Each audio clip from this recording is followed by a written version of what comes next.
What did he say? Good evening. I now call the Wednesday, October 6, 2021 meeting of the Hampton School Board to order. Ms. Bowers, would you please call the roll? Ms. LaFonja? Here. Ms. Banks-Gray? Here. Mr. Kilgore? Dr. Mason? Here. Mr. Samuels? Present. Dr. Woodhouse? Here. Ms. Terry? Here. Please let the record reflect that all board members are present with the exception of Mr. Kilgore. He is out of town and he is trying to join us remotely, so he may be joining us later. I move to item 1.02, adoption of the agenda. Is there a motion? So moved, Madam Chair.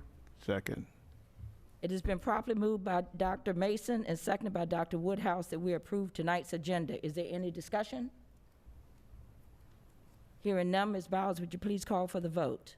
Ms. LaFonja? Aye. Ms. Banks-Gray? Aye. Dr. Mason? Aye. Mr. Samuels? Aye. Dr. Woodhouse? Aye. Ms. Terry? Aye. Now we're going to move to the invocation. I'll turn it over to our student rep. Good evening, everyone. In my academy, we are passionate about learning. Each academy is a family that helps all students own their education. This journey builds a tradition of trust and accountability. Fun, engaging, real-world experiences in and out of the classroom build our confidence and prepare us for the future.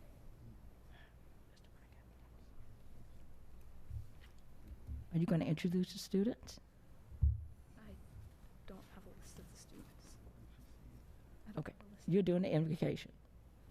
Remember the student. Ms. Sherry? She was a little late getting here, and I didn't get a chance to brief her on that, so if you'd go ahead and introduce her. Okay, absolutely, not a problem. Okay, our invocation tonight will be done by Robin Sorrell, who is an 8th grader at the Jones Magnet Middle School. Please come up and join us.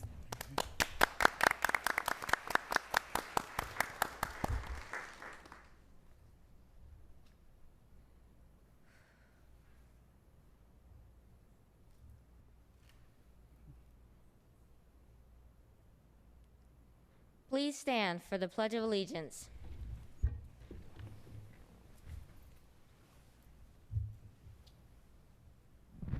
I pledge allegiance to the flag of the United States of America and to the republic for which it stands, one nation, under God, indivisible, with liberty and justice for all.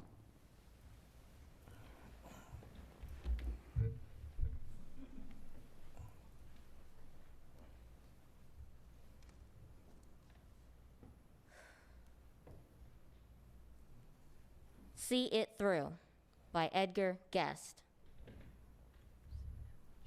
When you're up against the trouble, meet it squarely, face to face. Lift your chin and set your shoulders. Plant your feet and take a brace. When it's vain to try to dodge it, do the best that you can do. You may fail, but you may conquer. See it through. Black may be the clouds about you, and your future may seem grim. But don't let your nerve desert you. Keep yourself in fighting trim. If the worst is bound to happen, spite of all that you can do, running from it will not save you. See it through. Even hope may seem but futile when with troubles you're beset. But remember, you are facing just what other men have met. You may fail, but fall still fighting. Don't give up, whatever you do. Eyes front, head high to the finish. See it through. Great job. Good job.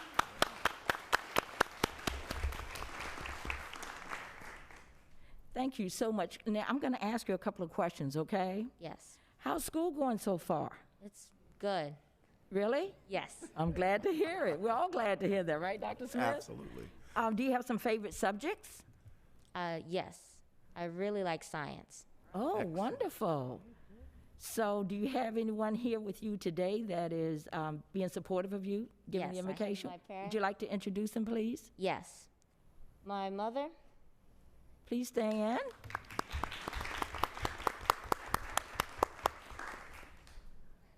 and my father. All right. That's great. To the parents, thank you so much for sharing Robin with us tonight. That was very inspirational. And as you started, the vice chair, Dr. Mason, was quoting right along with you. So it must be near and dear to his heart as well. But thank you so much and have a great academic year. Thank you.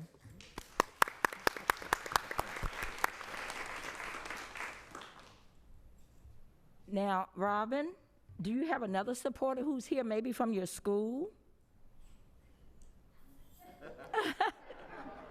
Oh, she's hugging her. If the camera could pick it up, that's the principal, Miss Sharon Slater. Thank you. Thank you all again. Now, as we get ready for recognition, let me just make a couple of statements very quickly. One is that keep in mind, this is a school, therefore masks are required.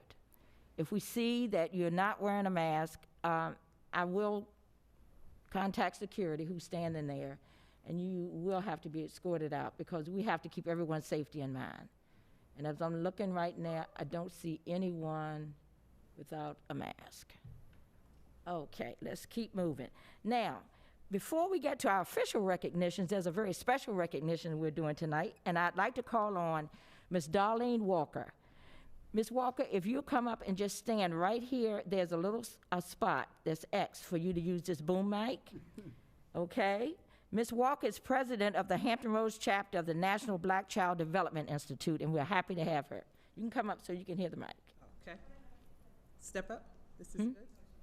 Oh, right there. She wants you on the X. On the X? Oh, okay, yeah. Let's keep everybody safe in another way. That's all good, too. Yes. All righty. Well, thank you guys for having us here today. I am Darlene Walker, and I'm with the National Black Child Development Institute, and it is our BCDI Hampton Roads affiliate. We're here based in the Hampton Roads area, located in Hampton, but we cover the whole of Hampton Roads. And so we are super excited to be able to present this award to Tarrant Middle School. So Mr. Lucas and Ms. Cartwright, would you come forward? Dr. Dwayne Lucas and Ms. Cartwright. Now with the middle school, we are normally through Black Child working with preschoolers and elementary level. And so Tarrant is our first middle school to actually work with. And so with meeting Ms. Cartwright, she's been a jewel and just growing that relationship. And so I had the opportunity to write a grant earlier in the year, and we received the grant. And so tonight, we're giving Tarrant a $1,000 grant. And this is a non-restrictive grant. So they get to do what they need to do with this, but it must support students. And so there's a little paper in there for you guys and all. No going to Miami. But we definitely know that in these times, so many things are going on. We were looking to give you guys backpacks and supplies, the normal thing. But we know we didn't have the capacity to come together. We were trying to be restricted in the social distancing and so forth.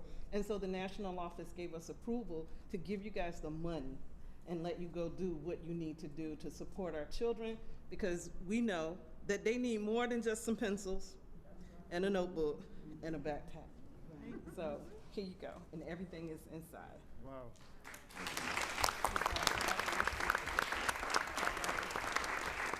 So we thank you guys for having us. We have two of our members here, Dr. Cynthia Roan and Mr. Loris Fitzgerald. We also have our school board person, and he has a lot of titles for us. But Jason Samuels, we love you, and we thank you, Dr. Mason, Dr. Smith, and thank you for bringing this all together for us.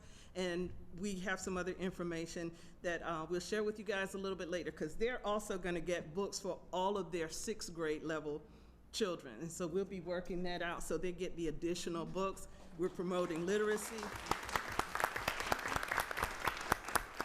So they'll get the books, and we'll work that out and take some pictures and all that good stuff too. So thank you guys for this moment. Thank you so much, Ms. Walker. Any questions, anything? Thank you so much.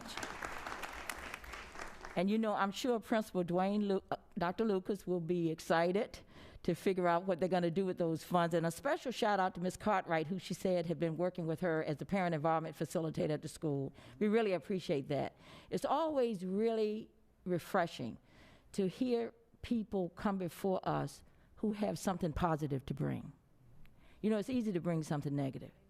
But for people who come before this school board and let us know through their own actions how much they love Hampton City Schools, that's what really counts. As a personal friend of mine said earlier, if you can't help, why are you even here? So we want to thank you and your organization again. We appreciate it so much. Did you want to share something, Mr. Samuels? No, I would just want to express my sincere appreciation to Darlene as the president of this chapter. She is an outstanding leader, and thank you so much for the opportunity. A few years ago when you approached me and asked me to serve as a member of the board. So I want to say thank you so much. And we're doing great work, not just in the city of Hampton and Hampton City School, but as Ms. Darlene Walker said, across the Hampton Roads area. And I look forward to our continued contribution and support of not only Hampton City Schools, but also schools within the Hampton Roads area. So once again, thank you so much, Ms. Walker. Exactly. And Ms. Walker is also a fellow Norfolk State alumni. I think I've seen her in green and gold quite a bit. Thank you again for everything. Okay, now for our official recognition, I'd like to call on our Executive Director of Public Relations and Marketing, Ms. Kelly Gore. She will be assisted tonight by Ms. Tina Banks-Gray.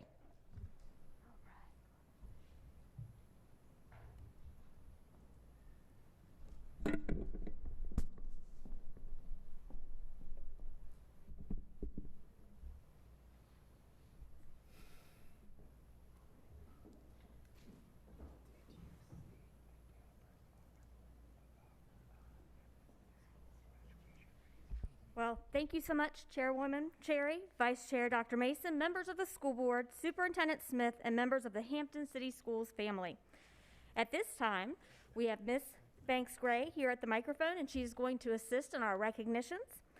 And our first recognition this evening is one of our remarkable teachers. So again, great news here for Hampton City Schools. So I'd like to invite Mr. Eric Breedy to join me down beside the podium. And y'all don't even know why he's here, but let's give him a hand of applause. I promise you it's good stuff. So, Mr. Breedy, for those of you who do not know him, and most of us absolutely know him because he is a wonderful teacher, he's one of our cybersecurity teachers for the Academy of Cybersecurity, Engineering, and Robotics at Phoebus High School. He is here with us tonight to be recognized as he was one of 2 Virginia high school cybersecurity teachers who has received the inaugural 2021 Virginia Cybersecurity Educator Award for the Commonwealth of Virginia. Now, to tell you a little bit about the Virginia Cybersecurity Educator Award, it is now going to be bestowed annually by organizers of the Virginia Cybersecurity Education Conference.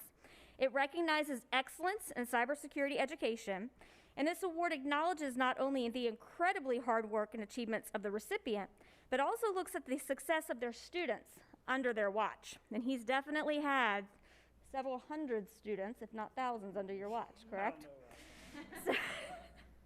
So in announcing Mr. Breedy's receipt of the award, Dr. Peggy Browse, who is the director of the Cybersecurity Engineering UG program at George Mason University, said that Mr. Breedy also helped raise cybersecurity career awareness by exposing his students to professionals in the industry by the means of guest lecturers, partnerships with cybersecurity instructors from local higher ed institutes, and by offering field trips to the Virginia Peninsula Community College, formerly known as Thomas Nelson Community College, annual regional cybersecurity conference. So I'm going to turn it over to Ms. Banks-Gray.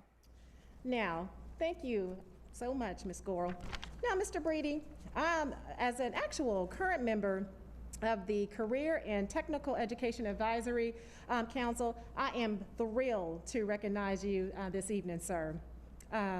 Just a little bit of background. I wanted to, before we actually give you your presentation, I want to read a few words from Dr. Peggy Browse.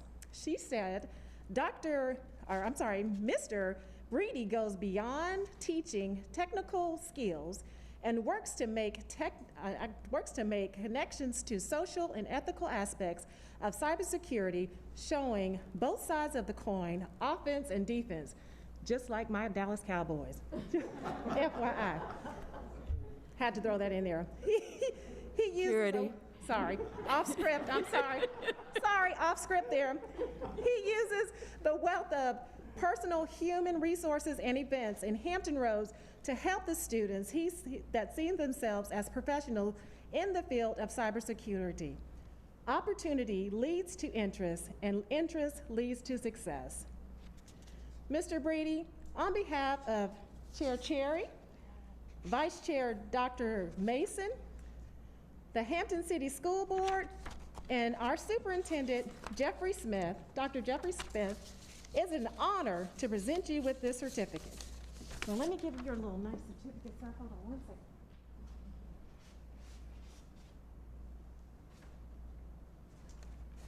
second. So lovely.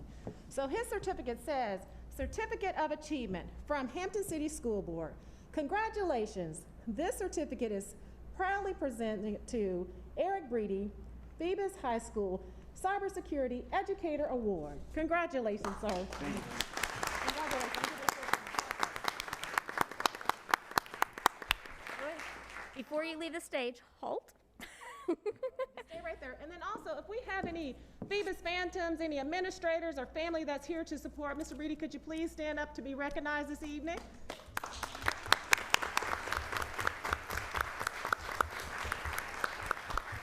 And Ms. Banks-Gray, if you don't mind, I'm going to also ask to stand Ms. Veronica Hurd and Dr. Raymond Haynes and Seth Black because he is an Academies of Hampton teacher as well. Perfect. Awesome. And if you have not had the opportunity to visit him in his classroom, and I know because of COVID that things are slowly getting back to normal, but prior to COVID, visiting his classroom during our Academies of Hampton tours was truly a treat for visitors as well as us here in Hampton City Schools. Absolutely amazing. Thank you, Mr. Breedy. We appreciate it. Thanks for all you do. Thank you, sir. All right. Thank you so much, Mr. Breedy. You make us all proud. And before we move on to our next agenda item, I'm actually going to invite Dr. Raymond Haynes, our Chief of Secondary School Leadership, to the podium to share some very exciting news with the board in regard to our on-time graduation rate and our dropout rate.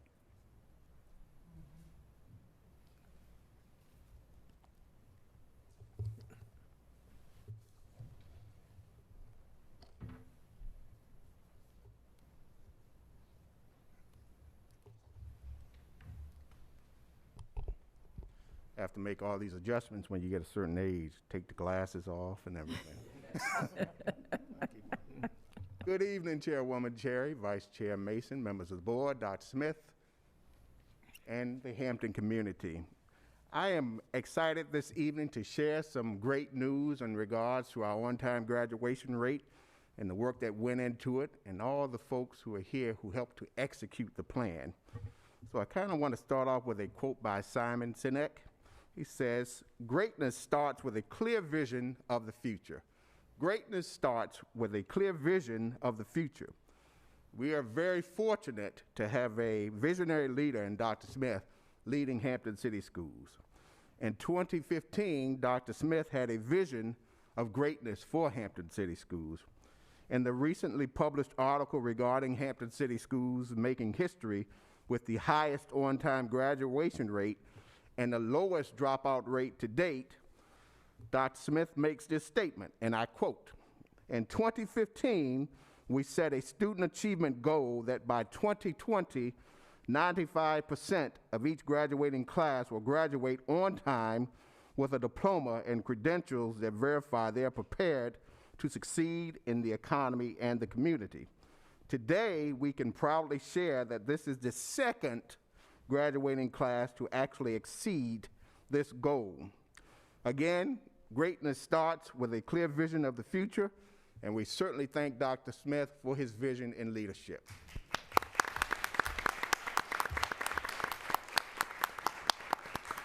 Not only did Dr. Smith speak the vision, He worked with Hampton City Schools teams to solidify the achievement and progress monitoring plan for making the vision a reality. As a result of his vision, plan, and systems approach, Dr. Donna Woods, who is recently retired, was charged to build from places of strength and the hard work and efforts of those dedicated to this work. We, and I know I, continue to benefit immensely from her leadership, consultation, and wisdom, and I am personally forever grateful for her unwavering support and mentorship. Today, Hampton City Schools is being celebrated for indeed making history. So I kind of want to just read a couple of points that highlight the hard work and efforts that we put forth in the division to ensure that our young people graduated on time, college career, and life ready. So, it reads thusly: Hampton City Schools class of 2021, with a total of 1,466 students, posted the highest division on-time graduation rate and the lowest dropout rate since 2008. The Virginia Department of Education initiated cohort-based calculations for graduation and dropout rates. On-time graduation rate: the Virginia Department of Education reported 96.9% of Hampton's 2021 graduates earned their diplomas in 4 years, surpassing the state's average of 93%.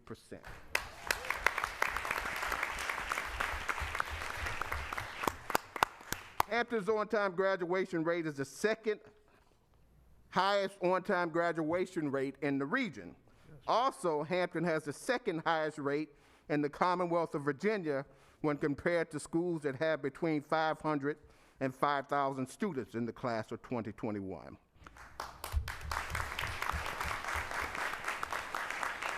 With the division's focus on equity, on-time graduation rates continue to climb for student groups who are historically underrepresented. We also should note that, in addition, 16 of our 18 student performance groups have higher than a 95% rate, and all 18 of the performance groups outpaced the state's average.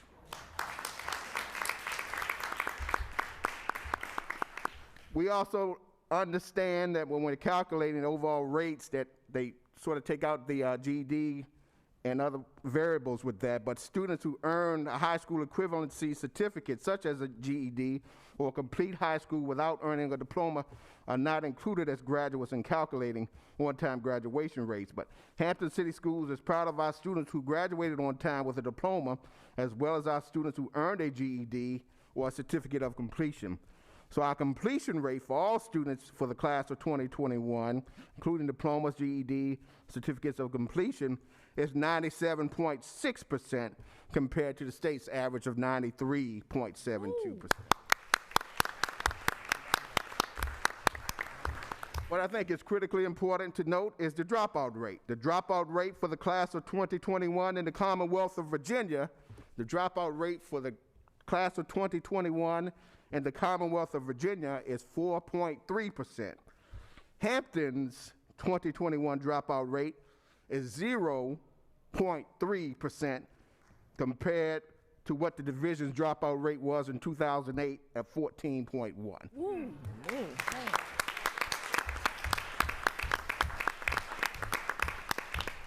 Hampton's 0.3% is the lowest dropout rate of the 15 school divisions that comprise Region 2, which includes all the school divisions in the Hampton Roads from the South Side Peninsula and Eastern Shore. The division has the lowest dropout rate in the Commonwealth of Virginia, excluding 5 school divisions in the state with less than 230 students in the class of 2021.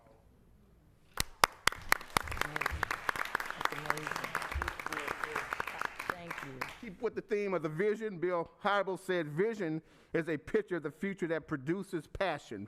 There are so many who are passionate about achieving the vision and who helped with the execution of the plan. Dr. Smith often says the proof is not in the pudding, the proof is in the taste of the pudding. So when you're looking at having a plan, it's critically important that you have key folks in here to actually execute the plan.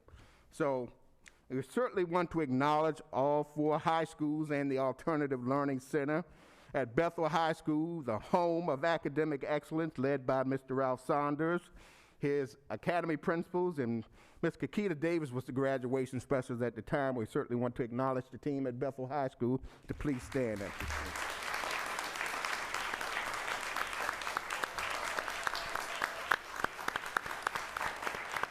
We know that Ms. Lynette Hextall, who is now the graduation specialist at Bethel High School, will continue to lead the charge and maintain that expectation of greatness.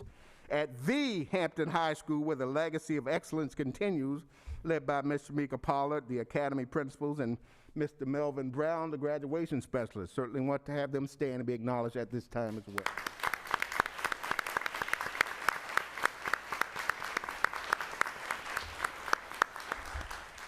Kickingham High School, the home where everyday greatness is the expectation, led by Dr. Violet Whiteman, academy principals, and Dr. Sarita Kaysen was the graduation specialist at that time. Would you all please stand to be recognized?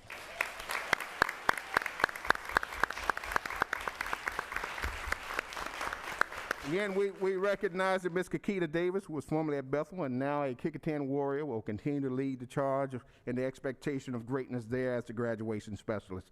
Last but certainly not least, with the purpose at Phoebus High School is greatness every day and every way, led by Mr. James Harris, the academy principals, and Dr. Nicole Boston Blanchard, graduation specialist. We certainly want them to stand to be recognized as well.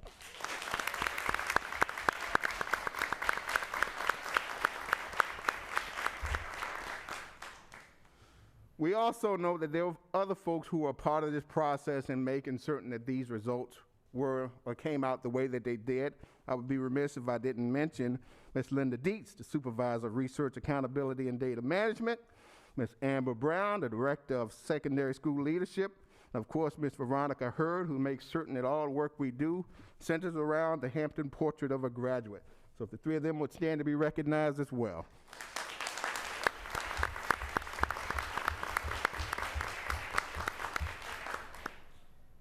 Certainly want to acknowledge the students in the class of 2021 for all the hard work they did in making certain that these results were the way they are. There are a lot of untold stories that go above and beyond what you see on paper. It goes without saying that folks in the schools actually go to places of employment where students are, having conversations with the management at the workplaces as well as students, making certain that they're on track and still have that sense of hope that they can do things. And we know, we've even seen where students have been relentless in actually sitting out in front of schools where they can actually get a Wi-Fi signal just to ensure that they were getting their work submitted on time. I certainly want to acknowledge Ms. Dana Kurtz at the Alternative Learning Center as well for all the hard work they do to support the high schools in ensuring that we have our students graduate on time as well.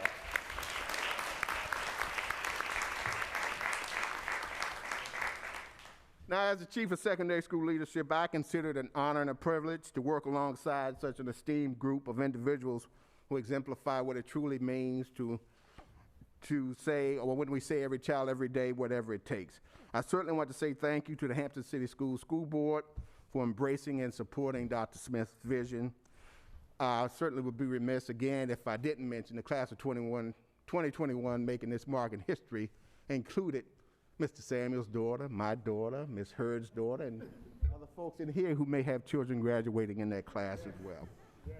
Last, I want to end with Ron Kaufman. He said, vision with action makes a powerful reality. The reality for Hampton City Schools today is history making, and we should all be proud. I thank you for this opportunity to share such great news.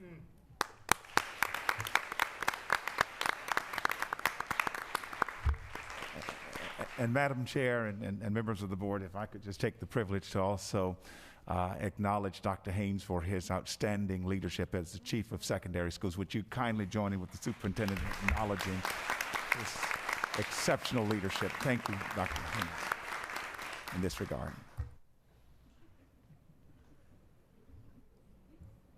Well, as much as I don't want recognitions to end, because that's the most fantastic news that I've heard all day, that is the conclusion of our recognitions. Okay, thank you so much.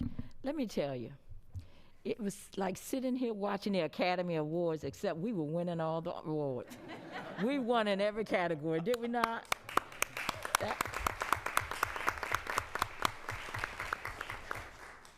I I know this board has a lot to say, but I just want to start by saying, on behalf of the board, we can't thank you enough.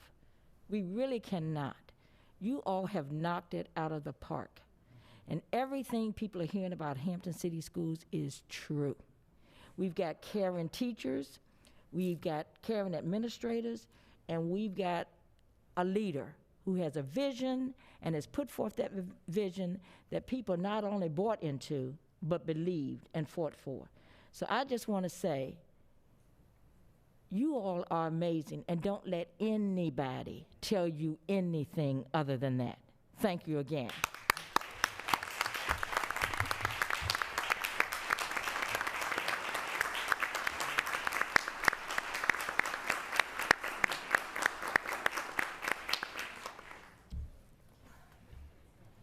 Any board members have any comments? Okay. May I have some? Yes, Dr. Woodhouse. Thank you so much, and I probably need to keep my mask on, right? Okay.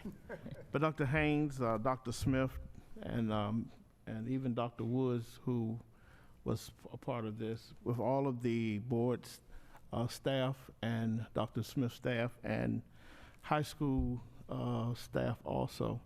One of my greatest concerns when I ran for school board was the dropout rate, along with the accreditation and the suspension rate.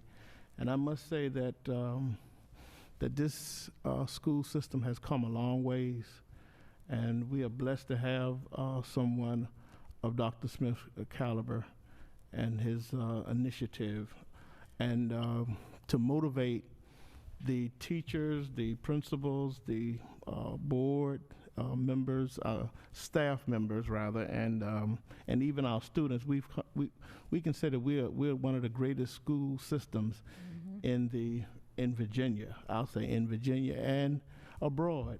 And so I want to say thank you so much for your hard work, for your dedication, and I'm praying that you will be blessed tremendously for all of your hard work, and that you will look at yourselves and say, look what we have accomplished through the grace of God. God bless you.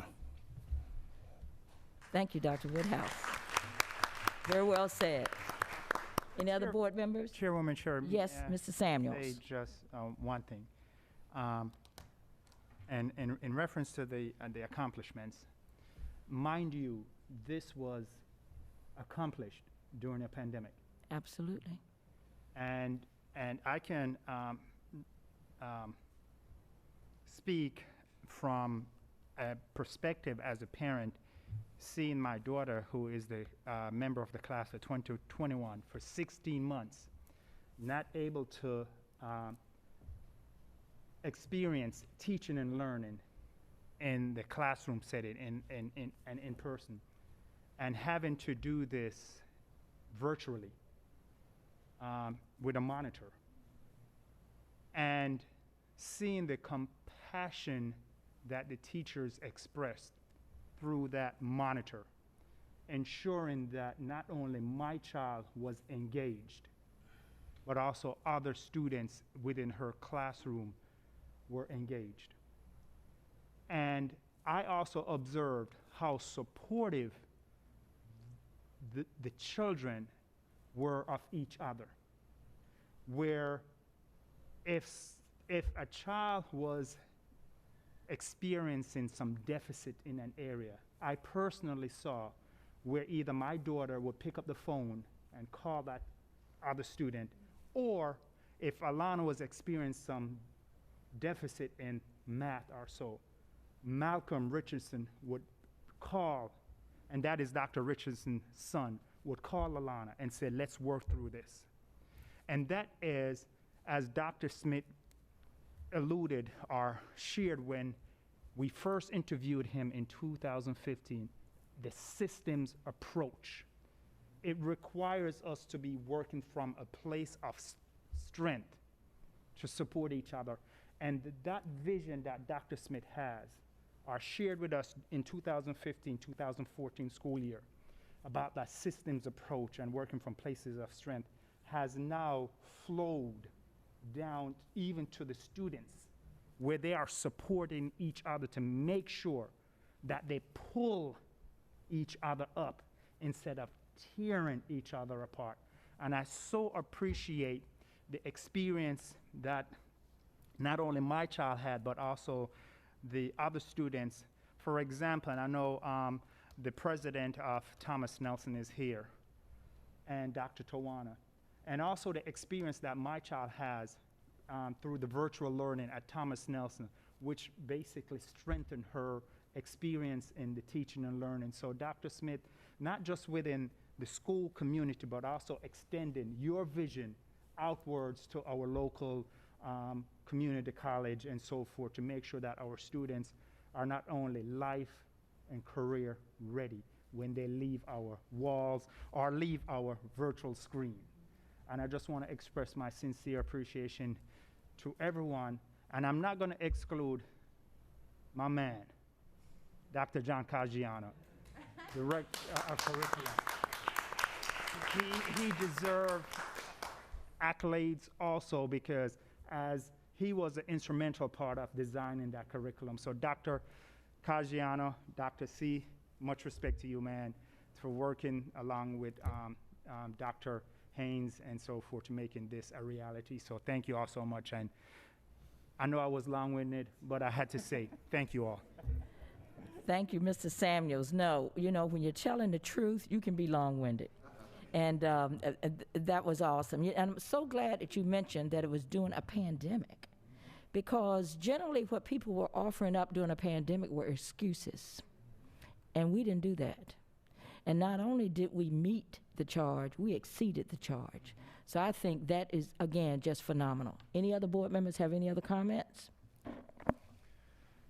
And just to say, certainly, I know that the administrators and staff will also join the superintendent in acknowledging the strength of our board, and to say that we greatly appreciate your leadership. You cannot accomplish this without the support and the excellent leadership of a school board. So, Madam Chair and members of the board, we want to also thank you for the strong leadership of this particular board. Thank you so very much. Thank you. We appreciate that. Now, we're going to move on to our consent agenda, but I know a lot of you just won't be sitting around watching us go through this. So I'm going to give you an opportunity to leave if you need to leave. Any of the people who've been recognized tonight. And again, thank you so much.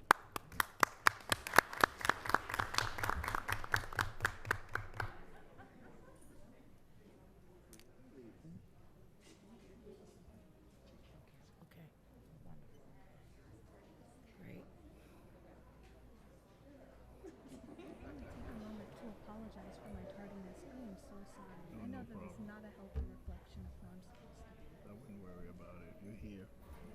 I asked my husband to try and stop him because he was not feeling well. His bus showed up late, so he wasn't able to come through. Right. I felt like it was better to show up than to just... Yeah, you did good. You did good. Okay.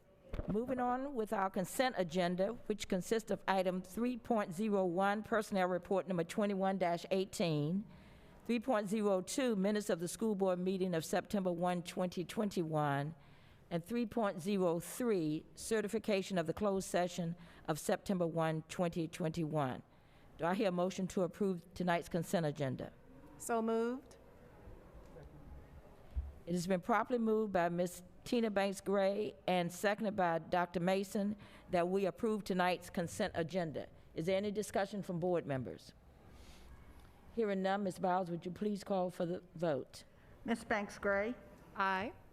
Dr. Mason, Aye. Mr. Samuels, Aye. Dr. Woodhouse, Aye. Ms. Lafanja, Aye. Ms. Cherry. Aye. Motion carries. Now moving on to item 4, which consists of superintendent and staff reports. I'll now turn it over to our visionary leader, Dr. Smith. Thank you, Madam Chair, and members of the board, and Dr. Mason, Vice Chair. Thank you so very much.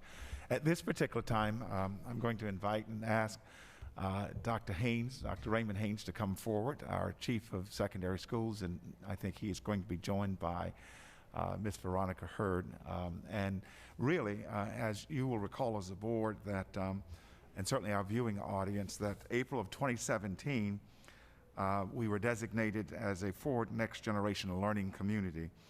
And during this time, we really accepted the challenge and the commitment to transform what it means to teach and learn in Hampton, the student engagement, but also in terms of their experience, but also the business and civic engagement.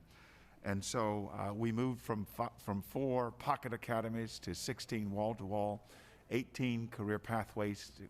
Today, I think you're going to hear Ms. Hurt talk about the fact that we have 43 populated career pathways for our young people. And so we have remained true to that transformation and again, with Dr. Haynes and his leadership, to really move forward with fidelity. And so, Dr. Haynes, at this particular time, please.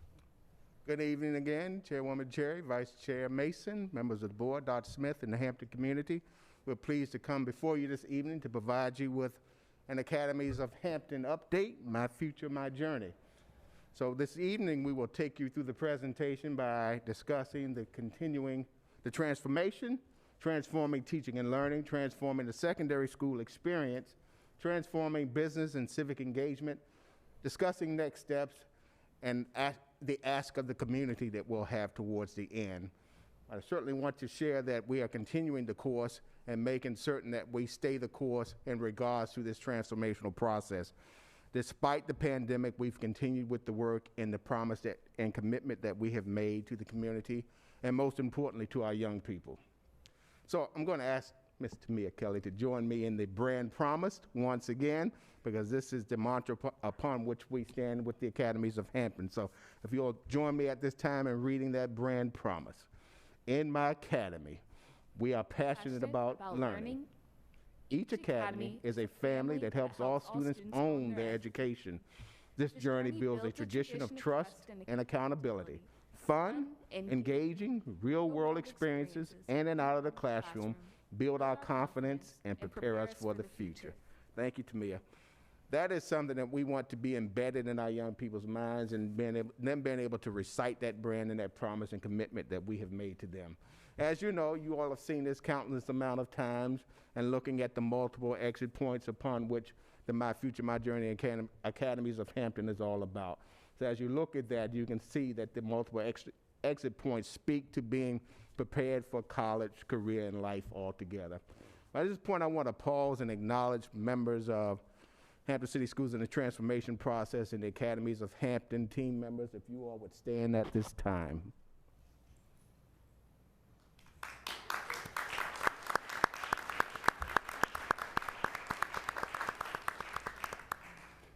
We certainly appreciate their relentless efforts and ongoing work, and they know that the work does not end at the end of the 4:30, 5 o'clock work day, and they know it's pretty much 24/7, so we certainly appreciate their dedication and commitment.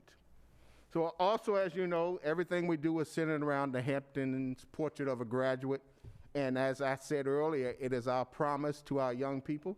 It's the promise and commitment we've made to the parents and promise and commitment we've made to the community as a whole.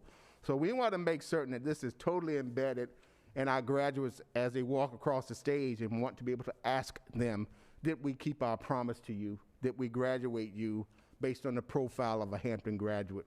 And them actually being able to understand what that means. So it's one thing to have a nice graphic, but to be able to discuss in detail, what does this really mean to you, and how did we make this happen for you? Is this a reality?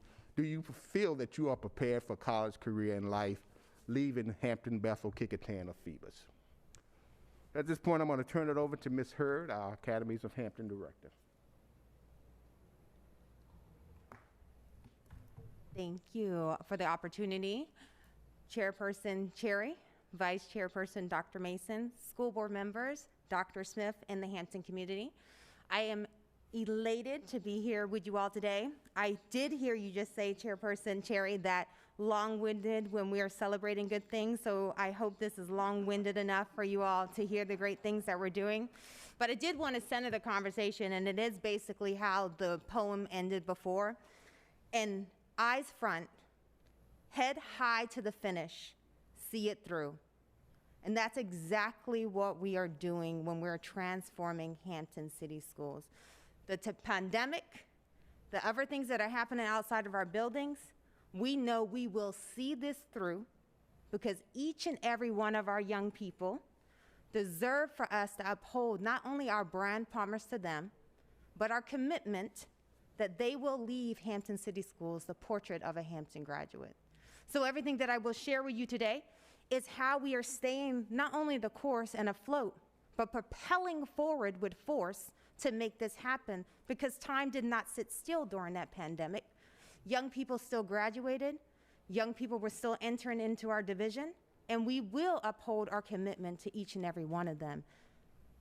So as you can see here, part of our commitment towards the portrait of a Hampton graduate is a series of experiences that allow our young people to have stackable skills that they will be able to take with them when they exit Hampton City Schools. So when you see here, 9th grade, our young people enter into one of the freshman academies, and it's all about that self-career and industry exploration.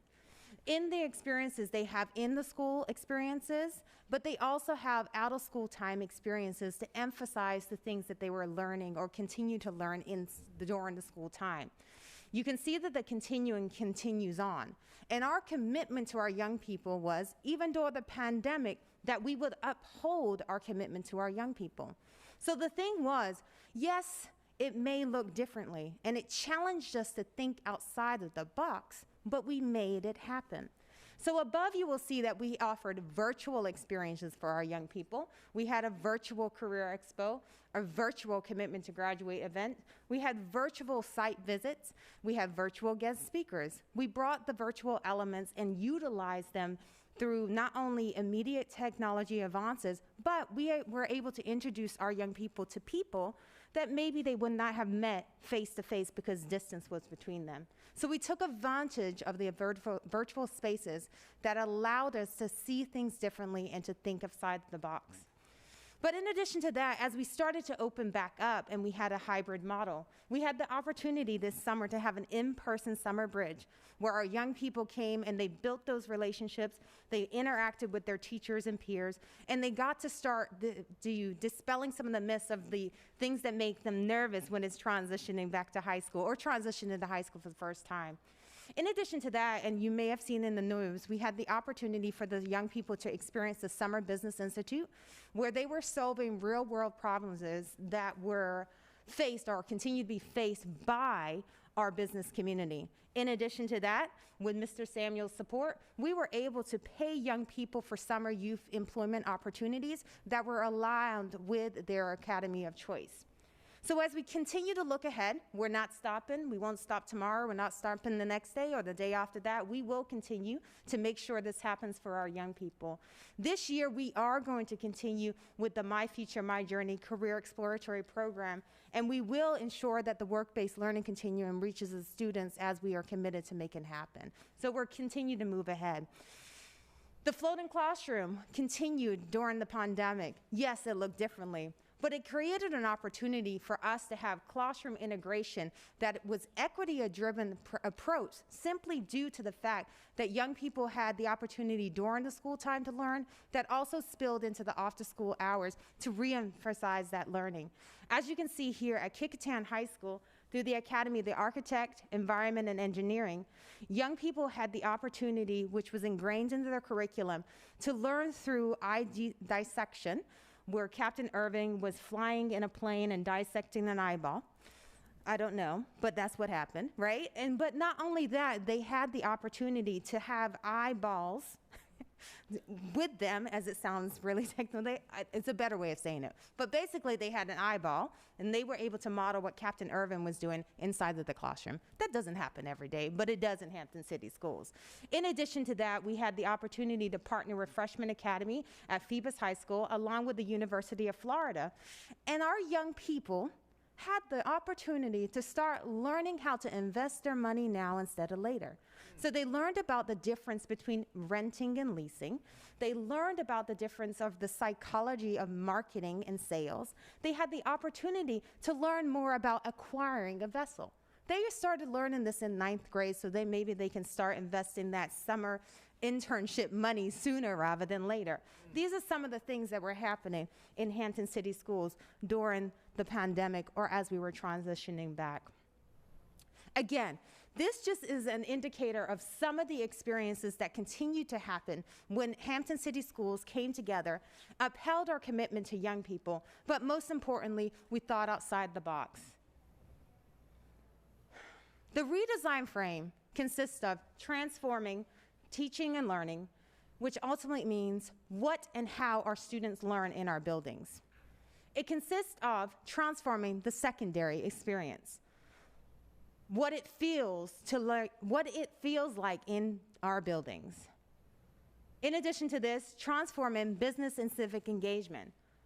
I see you looking back there. What it looks like and feels like to engage with our buildings. Again, this is not a program, it is a transformation.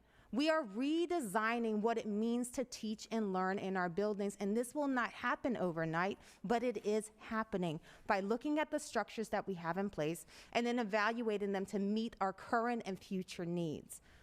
That's the type of things that we were doing during the pandemic. It did not slow us down. It helped us to propel forward in different ways.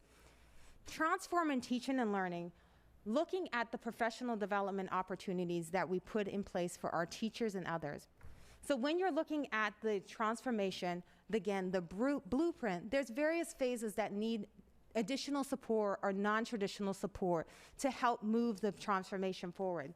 At the center, we continue to work with For Next Generation Learning, and we have transformation coaches that have been with us since the beginning.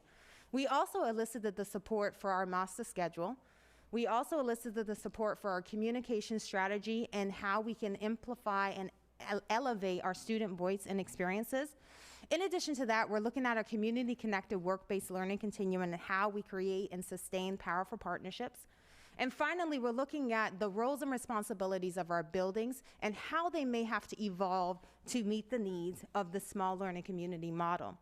In addition to that, we're working closely with the Curriculum Instruction and Assessment Department to look how we integrate different types of learnings into the curriculum, but then also putting supports in place to help our teachers and others to really peel back what does it mean by interdisciplinary teaching and learning, what do these experiences mean, and how can we ensure through an equity-driven lens that it reaches all our students. So again, this is just a snapshot to show you that we will continue to propel forward and we will continue to propel forward. It just breaks down. So for example, if you look at the first line here, it says Alignment National. That is the organization that we worked with the master schedule along with Dr. Henderson. This was a series, so we're not just doing one and done professional developments. We're ensuring that we have a series in place that helps us to stack the necessary skills and support along the journey as we continue with. So the master schedule was for our Academy Principles of Instruction. We also had our counseling coordinators there and our academy coaches who were on this journey with us, and this is a 2-year journey of a series of support as we're going through the process together. So modeling, applying, and then evaluating how we're doing things. And again, I know you have this for your records, so it walks you through the different ones and how they break down. Okay, so when we think of the portrait of a Hampton graduate, everything that we're doing in Hampton City Schools to build this opportunity for our young people is driven by these different facets.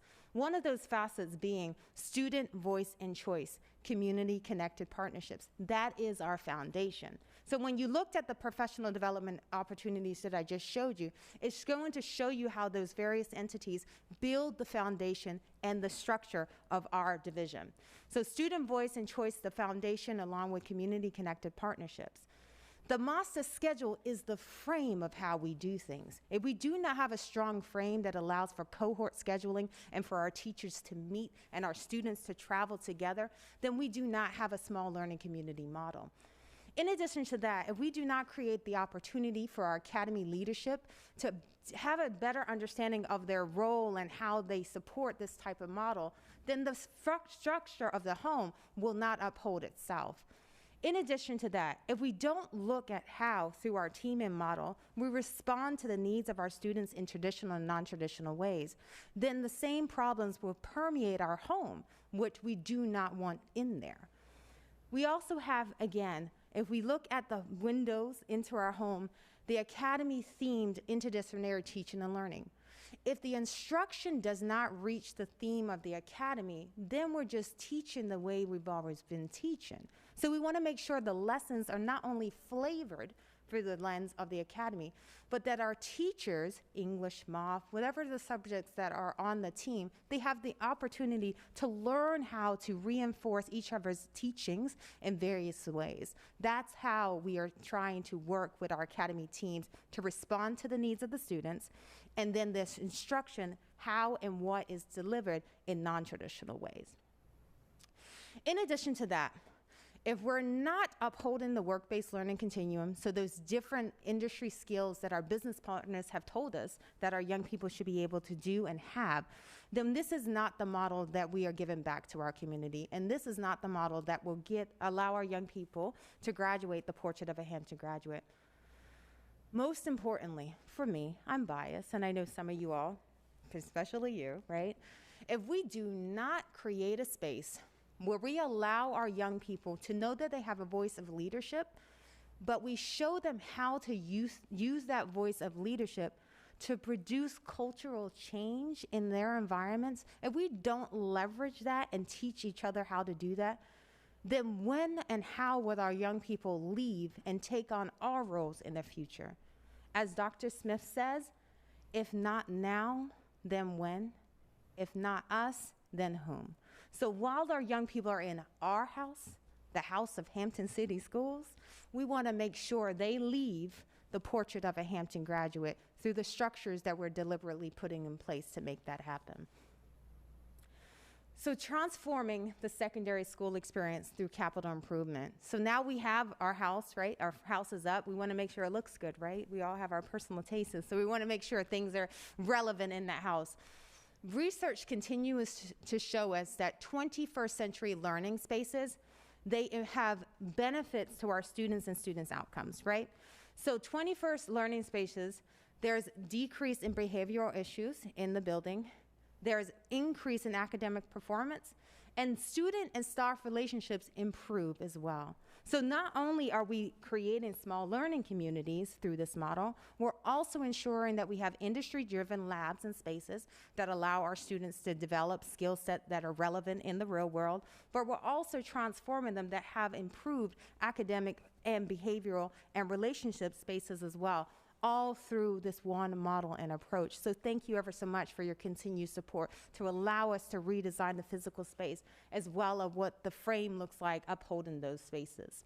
So again, we continue to celebrate the different spaces that have been put in place in our buildings. As you can see, Bethel High School, Hampton High, Kickotan, and Phoebus, here you'll see completed and in progress. But then also we're not stopping there.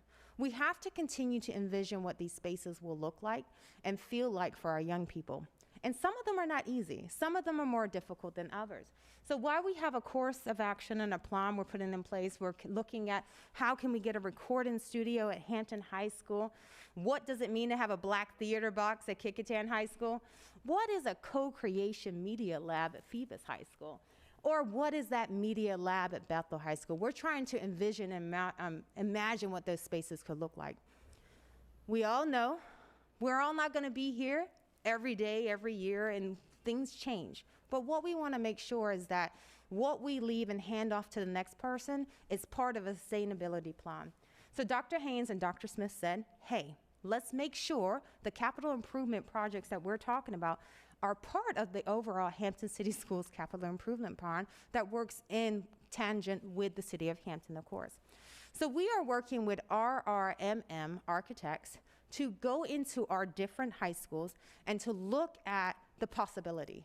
What are the possibilities? Our goal is for each academy of the 16 to have an industry-driven learning lab. So we're working closely now to go into the spaces to see what those learning labs could look and feel like and be like for our young people. With that being said, it also creates an opportunity for us to look at the budget ramifications of these spaces so we can plan appropriately.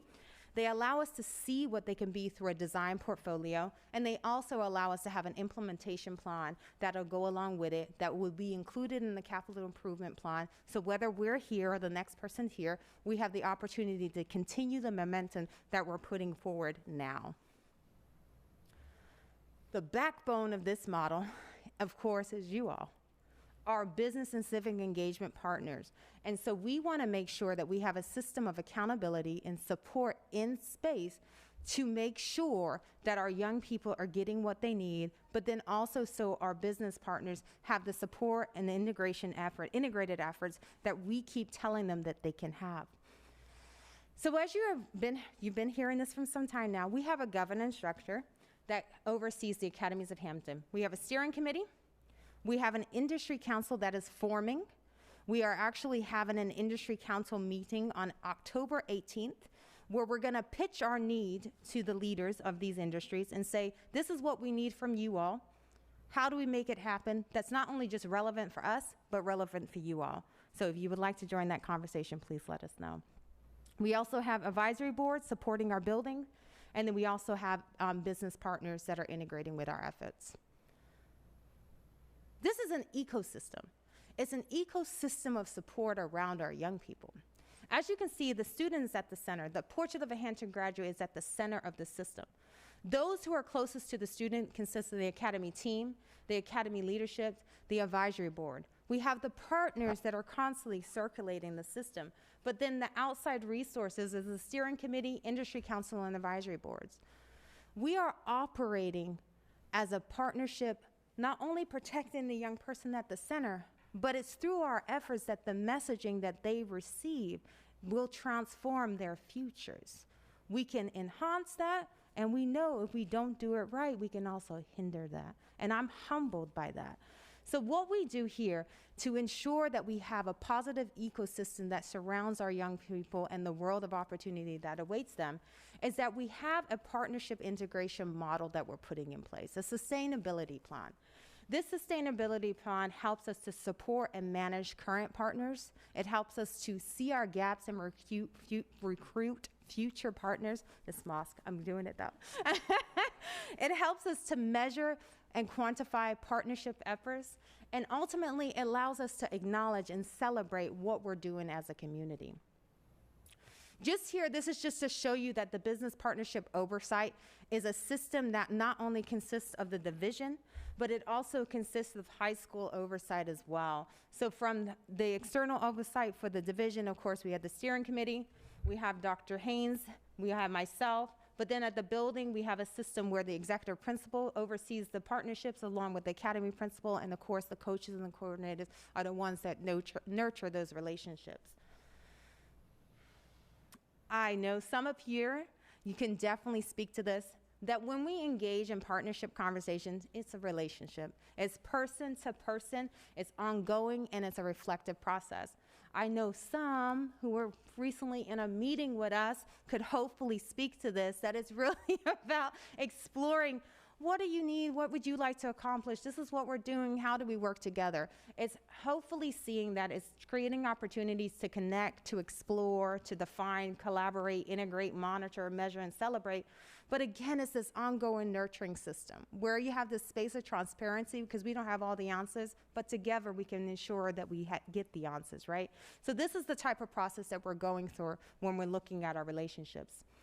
So academy and pathway engagements, when we're looking at this, we're talking about relationships. One size does not fit all. This plan that would be for you is not the same as the plan that would be for you. But we have these conversations to really look at not only your needs, but our student outcomes and develop the relationship together and the roadmap towards securing both of our goals. There's various ways to get involved with us, and as you can see here, we've mapped out some suggestions. We do not want to limit any possible partnership by just our thinking. We want to engage with our partners to see what your ideas are too, because we don't want to be limited by each other. We want to explore and expound upon each other's visions and goals. I will say this, and Dr. Smith is probably already yelling it, because I know Dr. Haynes is. He's saying be succinct and say it loudly. This is not a sponsorship. It is not a sponsorship by any means. We will take your money. We will take your money, but we want your expertise. So this is not a sponsorship. It's an engagement. We want to work with you to elicit your expertise to come work with our students. Help us transform Hampton City Schools. Let's make it happen, not only because you need it, but also because we need it, but most importantly, our young people deserve it. So here's just some different levels of integration. We have named partnership opportunities, we have post-secondary partnership opportunities, advisory board, and academy and pathway opportunities as well available. I think it's the next slide. I'm excited to share, as I'm looking around there, not getting up. So I'm gonna ask a couple of people to join me, Team Cephas to join me, and then also Dr. Brannon from now the Virginia Peninsula Community College. We have our first named partnership. Our first named partnership who are committed to providing our students with over 2,000 hours of opportunities and to work alongside of us, not only to extend those 2,000 hours of opportunities, but to look at ways that we can continue to expound upon what we're doing. So at this time, I would like Mr. Harris, so we have, of course, the executive principal, Mr. Harris from Phoebus High School, and we have the academy principal of the, well, now it's the Virginia Peninsula Community College Academy of the College Experience, Academy Principal, Ms. Patrice Williams, and of course, we also have Dr. Brennan from Virginia Peninsula Community College. I'm gonna get used to it in a minute. And we just would like the opportunity for you all, because it's their relationship that's gotten us here, not us. We would like you all to present Dr. Brennan with the official name partnership so they all can showcase what we're doing together through our partnership. They're like, you have to witness her.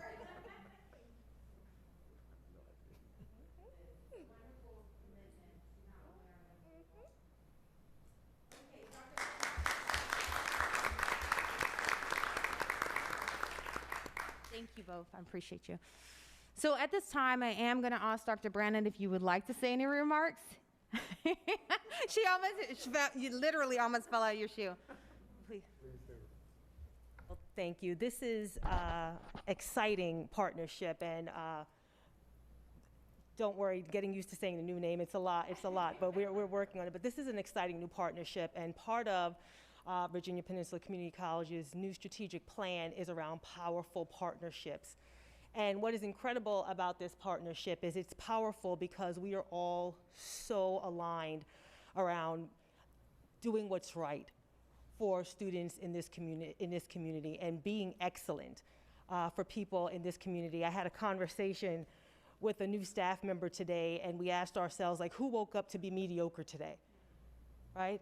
And we said we can't, no matter how long a day is or tough a day is. I said the people in this community are relying on us. We are creating the talent workforce, right, for the industries that are relying on us. And so there's no time for mediocrity, right? There's no time for resting on our laurels, and we don't get tired because we can't afford to be tired because our community needs us. And so this is an exciting, powerful partnership because it's not often that you get to be in the presence of people who are so passionate and so aligned and will do anything to see those tassels, like the tassel is worth the hassle, that we are all so powerfully aligned in seeing our students be successful in whatever they've decided is success for them. And hearing your completion rates and your dropout rates, I'm a competitive person, and so I am so impressed. But it fills my heart with joy knowing that you are creating young people to be successful, right, in the world and in their communities. And so I'm so happy to be partners with you personally, and on behalf of the college, I thank you for the opportunity, and I thank you for asking us to be one of your powerful partners, and I look forward to wherever this journey is going to take us. Thank you. Thank you, Dr. Smith. Thank you all, and thank you, Ron.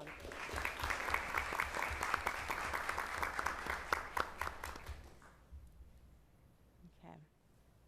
This is one division, one transformation. And we are not saying this just for namesake only. I was actually very humbled the other day. I'm not sure if you've had the opportunity when you're going between spaces. I was going between work or wherever I was going, and I saw all these young people just waiting for the buses. They might have been elementary or maybe middle school, and I saw their mothers dropping them off and fathers and other significant others dropping them off and waiting for the buses to arrive. And my heart pattered because I was so humbled by the parents delivering their children to us, delivering their prized possessions to us to nurture their futures, to educate their minds, but they did it with trust and love. So I was just so taken back and humbled that this one division, one transformation is not just at the high schools. It's our division. And so how are we going to do that? So Dr. Smith, Dr. Haynes, they came knocking and they said it's time. And so we are ecstatic to share that we're pushing forward with our middle school alignment process. And so we are working together through a similar process that we did with the high school model to backward map, hear us out, backward map the portrait of a Hampton graduate through 6th, 7th, and 8th grade. Okay? And so then to do that, we're going to examine the transformation of teaching and learning through those various grade levels, the secondary school experience through those various levels, in addition to the business and civic engagement through those various levels. And so from there, we want to make sure that our processes that are taking place in the middle school and transition our young people to high school are similar in some ways. But in some ways, they're also going to be different, right? And so we want to make sure we not only meet the students where they are, but we bring them to where we see they're coming next. And so our goal not only is to backward map the portrait of a Hampton graduate, but it's also to backward map the community-connected work-based learning continuum that you saw earlier that showed the different grade levels and things that they're doing. So to do this, we have a working draft timeline, which is aggressive because we don't have time to waste, right? So as you can see here, we're currently in the pre-planning and data collection phases. And so we're getting ready to have very detailed conversation with our high schools to pull back on their wisdom, in addition to do gap analysis to see what we're doing already in our middle schools and see where the alignment process should be. You can see that we're going to take that information, disaggregate the data, and then the tactics, just like the high school model, will emerge. So what's the phase 1 tactics that we need to take place? Then from there, we'll vet that process with community leaders and others. We'll come back, develop the blueprint. We will present that blueprint out. And then our goal would be to then take the blueprint, mobilize that blueprint through integrated curriculum lessons or opportunities for our young people. Our goal, again, will be to pilot that on a smaller scale in the summer for a launch in our middle schools the upcoming school year. So then by that time, it will be our goal, since we are being guided through this process again by Ford, that we would be one of the very few communities that's designated not only for the high school, but our middle school model. So we're very excited, and they're watching closely so we can be exemplars for others as well. So we're very excited about this. As always, if we come with an ask. And so we ask you all, but we also ask the Hampton community, we are in need of your support. 1, here's our question. Can you open the door to potential named academy partners? If you can, please send them our way. 2, can you open the door to a dry dock for the future floating classroom vessel? I know they're not easy asks, but somebody knows. 3, can you open the door to a potential marina to house our future floating classroom? I see people nodding yes. I feel like we're doing bingo or something, right? Should have treats. Number 4, can you let us know if you have a contact for a potential vessel for the floating classroom? So if you know anybody trying to sell a boat, let us know. We will say that we already have some people that would like to donate and put towards our vessel. So we have additional funding opportunities as well. But these are our 4 immediate asks for you all and the community watching. Dun. I told you we're moving forward, so we're moving forward quickly. And on October 20th, we hope you can all join us. We will have the My Future, My Journey Career Exploratory Program, where our young people, current 9th graders, will see the world of opportunity that awaits them. We have over 60 exhibitors already saying they're going to come and help share the good word of opportunity with our young people. And so please, if you would like to get involved, we would still take your registration. It's at no cost to you all.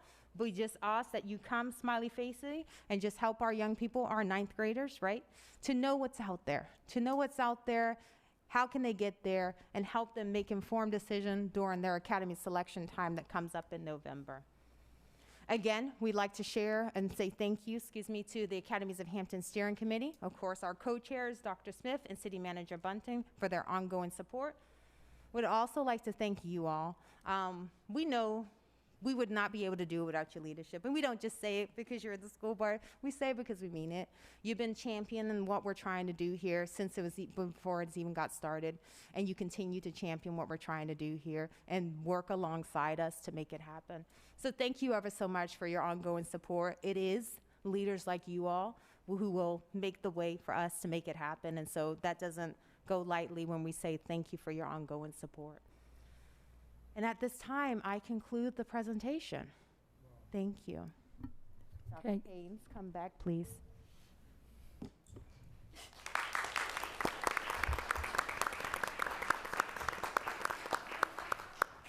both keep trying to get away from the mic. I know. Thank you so much. Thank you not only for the support and the leadership, but also for the enthusiasm. You know, enthusiasm, I believe, is contagious. And when our staff sees that you're excited, then the staff gets excited, then our students get excited, and our parents get excited. So it just keeps on rolling. And what we've seen tonight is testament to that. Any questions or comments from board members? Oh, yes, Ms. Alfonso Jackson. I do want to just echo that it was an awesome presentation, very energizing, always very energizing when I hear from Ms. Hurd about the academies. Just kudos to you, to the entire staff that's in charge of the academies. It's just excellent, it's exceptional. I get to talk to Ms. Tina Jackson sometimes, but I know a lot of you, all of you are working very hard toward making these academies a success. I just wanted to piggyback on two things that I heard this evening. One thing that I was very excited about was the students getting real work opportunity. And I actually had the opportunity to take 2 students into my agency over the summer, and they worked very, very well. I mean, I would offer both of them positions ongoing. And so it was exceptional. I really enjoyed that partnerships. Those partnerships are very powerful. Gives them opportunity to really have real career experience. And they were prepared for it. I will say that indeed. The second I heard was just about the opportunities for businesses in our community and different organizations to partner with Hampton City Schools in a very fluid way. And I thought that, I really liked that we had the opportunity to meet with Ms. Hurd and I, and I'm sorry, I might have missed her name, but yes, Ms. Oliver, it's good to see you again. Yes, we had the opportunity to meet with CNF Bank on last week and just discuss some real opportunities for partnering with our students. And I really liked the way that, you know, it was an organic conversation where you were able to let CNF know what, you know, we would like, but CNF was also able to share their vision for the underserved and the underbanked in our community. And so they did have vision, and I saw some real opportunity coming from that. So I really appreciate that about the academies, that we're not pigeonholing our organizations and the agencies that choose to partner with us, but that we are allowing them to be great at what they're great at. And so I really appreciate that. Great presentation. I love the academies. I think it's awesome. And I just enjoy hearing it every time I hear it. Thank you. Thank you to all of you. Thank you, Ms. Alfonso Jackson. I just want to say, on behalf of the board, thank you for, in your way, partnering with them to get things done. You know, we talked about in our retreat that board members should lead by example, and that truly is what you've done here, and we appreciate that. Many more. She said many more. I have lots more businesses for you, Ms. Hurd. Yes, Ms. May I also make a comment Mr. Samuel, and answer the charge to 2 of your questions, Ms. Hurd. I need for you to call me as it relates to the marina and the dock. I may have a resource that we can tap into. And secondly, I just also want to talk about the summer youth employment opportunity, where our program, where we had over 80 students that participated in that program this past summer, and we link them to programs such as Ms. Asfanger, the program. We also had students to work in the city of Hampton in the Commonwealth's Attorney's Office. So they had a vast array of experience. And I am happy to say that we are planning on expanding that program in the future. and we're anticipating having over 200 students in the future. That's awesome. And so we have seen tremendous growth and gains, and we just want to make sure that our young people continue to have that experience, that work experience, so when they leave Hampton City Schools, they are life and career ready. So kudos. Thank you all. Thank you, Mrs. Sanders. Just another example of leading by example. I appreciate that. Any other comments from board members? Or just Dr. Woodhouse? I just want to ask a quick question. I was very excited about your presentation on tonight, and I'm always excited about the academies. Where you have Phoebus High School and the University of Florida, I was looking at the different sessions that you have. Is there any room for entrepreneurship? Yeah, I can speak for Captain Irvin. Not really, but I can. But you will. No, absolutely, absolutely. We are actually exploring the next phases for the floating classroom. Not only are we building out the vessel, but how can we bring in the different elements, and entrepreneurship would definitely be one of those. We actually had a conversation with you all about how we can bring in some entrepreneurs to not only for the expo, but different ways to integrate their experiences to help our young people move potential businesses or different types of thinking forward as well. So absolutely. I can call you and we can talk more about it. Okay, thank you. Thank you. All right. Thank you, Dr. Woodhouse. Yes, You're welcome. Dr. Mason. Just a couple of comments. I am always amazed and impressed with what we're doing with Hampton City Schools, especially our academies. You mentioned in your presentation that we're thinking outside of the box. I just want to offer a correction. I think we've realized there is no box. I think you're right. Because of the things that we are doing with our academies. I mean, even during a pandemic is simply amazing. Utilizing our traditional classrooms, English, math, and science, and how they can be integrated, that interdisciplinary study option to show students how those core subjects matter in their career goals and their choices. I remember being a student thinking, when am I ever going to use algebra? Never, That's not, I don't want to be an engineer or anything like that. How am I going to use algebra?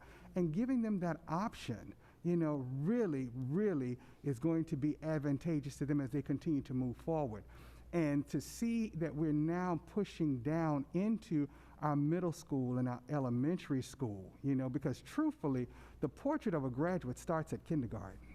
And when we realize at that point that early literacy and kindergarten learning, we set the stage for that portrait, from that point forward. I remember seeing a few years ago that there was a high school that actually had a tradition of walking their senior class in their caps and gowns through the schools of the elementary schools, and that's when students begin to see at that level, that's what I want to be.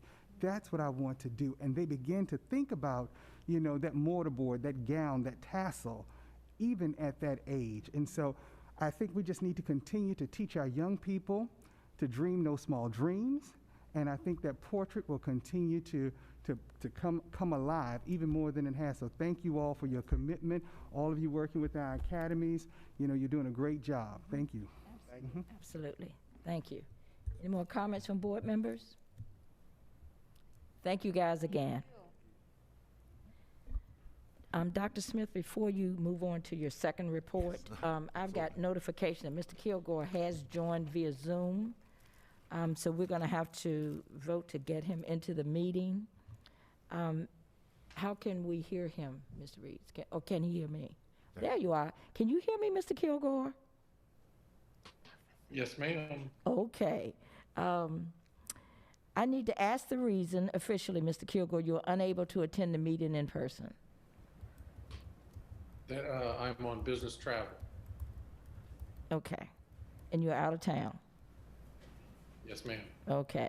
Now, is there a motion that I can get from the board members or a board member to approve Mr. Kilgore's participation from remote location? So moved. Second. Okay, it has been properly moved by Ms. Afandra Jackson and seconded by Mr. Samuels that the board approve the remote location participation of Mr. Kilgore. Is there any discussion? Hearing none, Ms. Bowers, please call for the vote. Dr. Mason? Aye. Mr. Samuels? Aye. Dr. Woodhouse? Aye. Ms. Safanja? Aye. Ms. Banks Gray? Aye. Ms. Cherry? Aye. Motion carries. Mr. Kilgore, could you please indicate your location? Yes, I'm in Groton, Connecticut.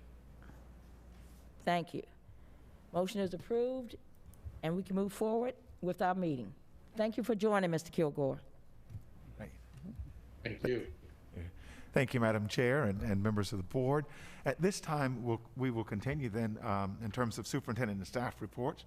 I think that Mrs. Hatcher, who serves as our Executive Director for Student Services, will take the lead as it relates to the one division, one transformation for the 2021 and 2022 school year, as it relates specifically to the critical incident stress management, better known to us as CISM. I know she's going to make a formal introduction. I'm not going to take that away from her in terms of our assistant chief with us, but I want to say that this is also another opportunity and demonstration of showing that strong partnership with the community, certainly prior to the time of Ms. Tina Banks Gray joining the board, but from a community perspective and White Thomas, and seeing opportunities as to how we could strengthen that social and emotional, specifically focusing in the area of looking at our adults. And so at this time, I would ask that Ms. Hatcher take the lead as it relates to this particular presentation. Thank you. Thank you, Dr. Smith, and good evening, Chair Cherry, Vice Chair Mason, school board members, Dr. Smith, and our Hampton community. This is another example of an excellent partnership and another example of some visionaries that are sitting with us tonight, and another way that we are going to see this work through. So in February 2020, which seems like a long time ago, a small group of representatives from Hampton City Schools, the City of Hampton, the Hampton Police Department, all began a conversation about providing some assistance to adults when there was a traumatic event or a crisis in our schools or in our communities. And so that small group included some individuals here tonight, Chair Cherry, Vice Chair Mason, Ms. Tina Banks Gray, who was then in a role with the city, and also our Assistant Chief Gallup with the Hampton Police Department. And he is here tonight, and I would just like to thank all of you, but especially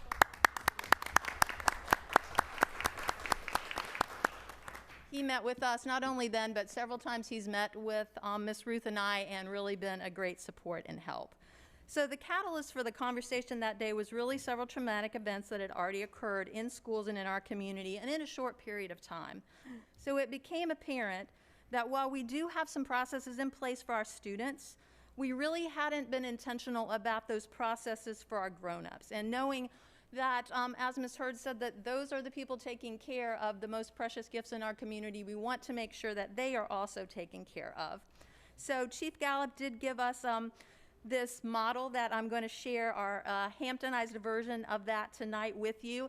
And I would like to recognize that Ms. Robin Ruth, our Executive Director of Human Resources, had a family emergency and couldn't be here, but she has really been leading this work, and I have been happy to come alongside her.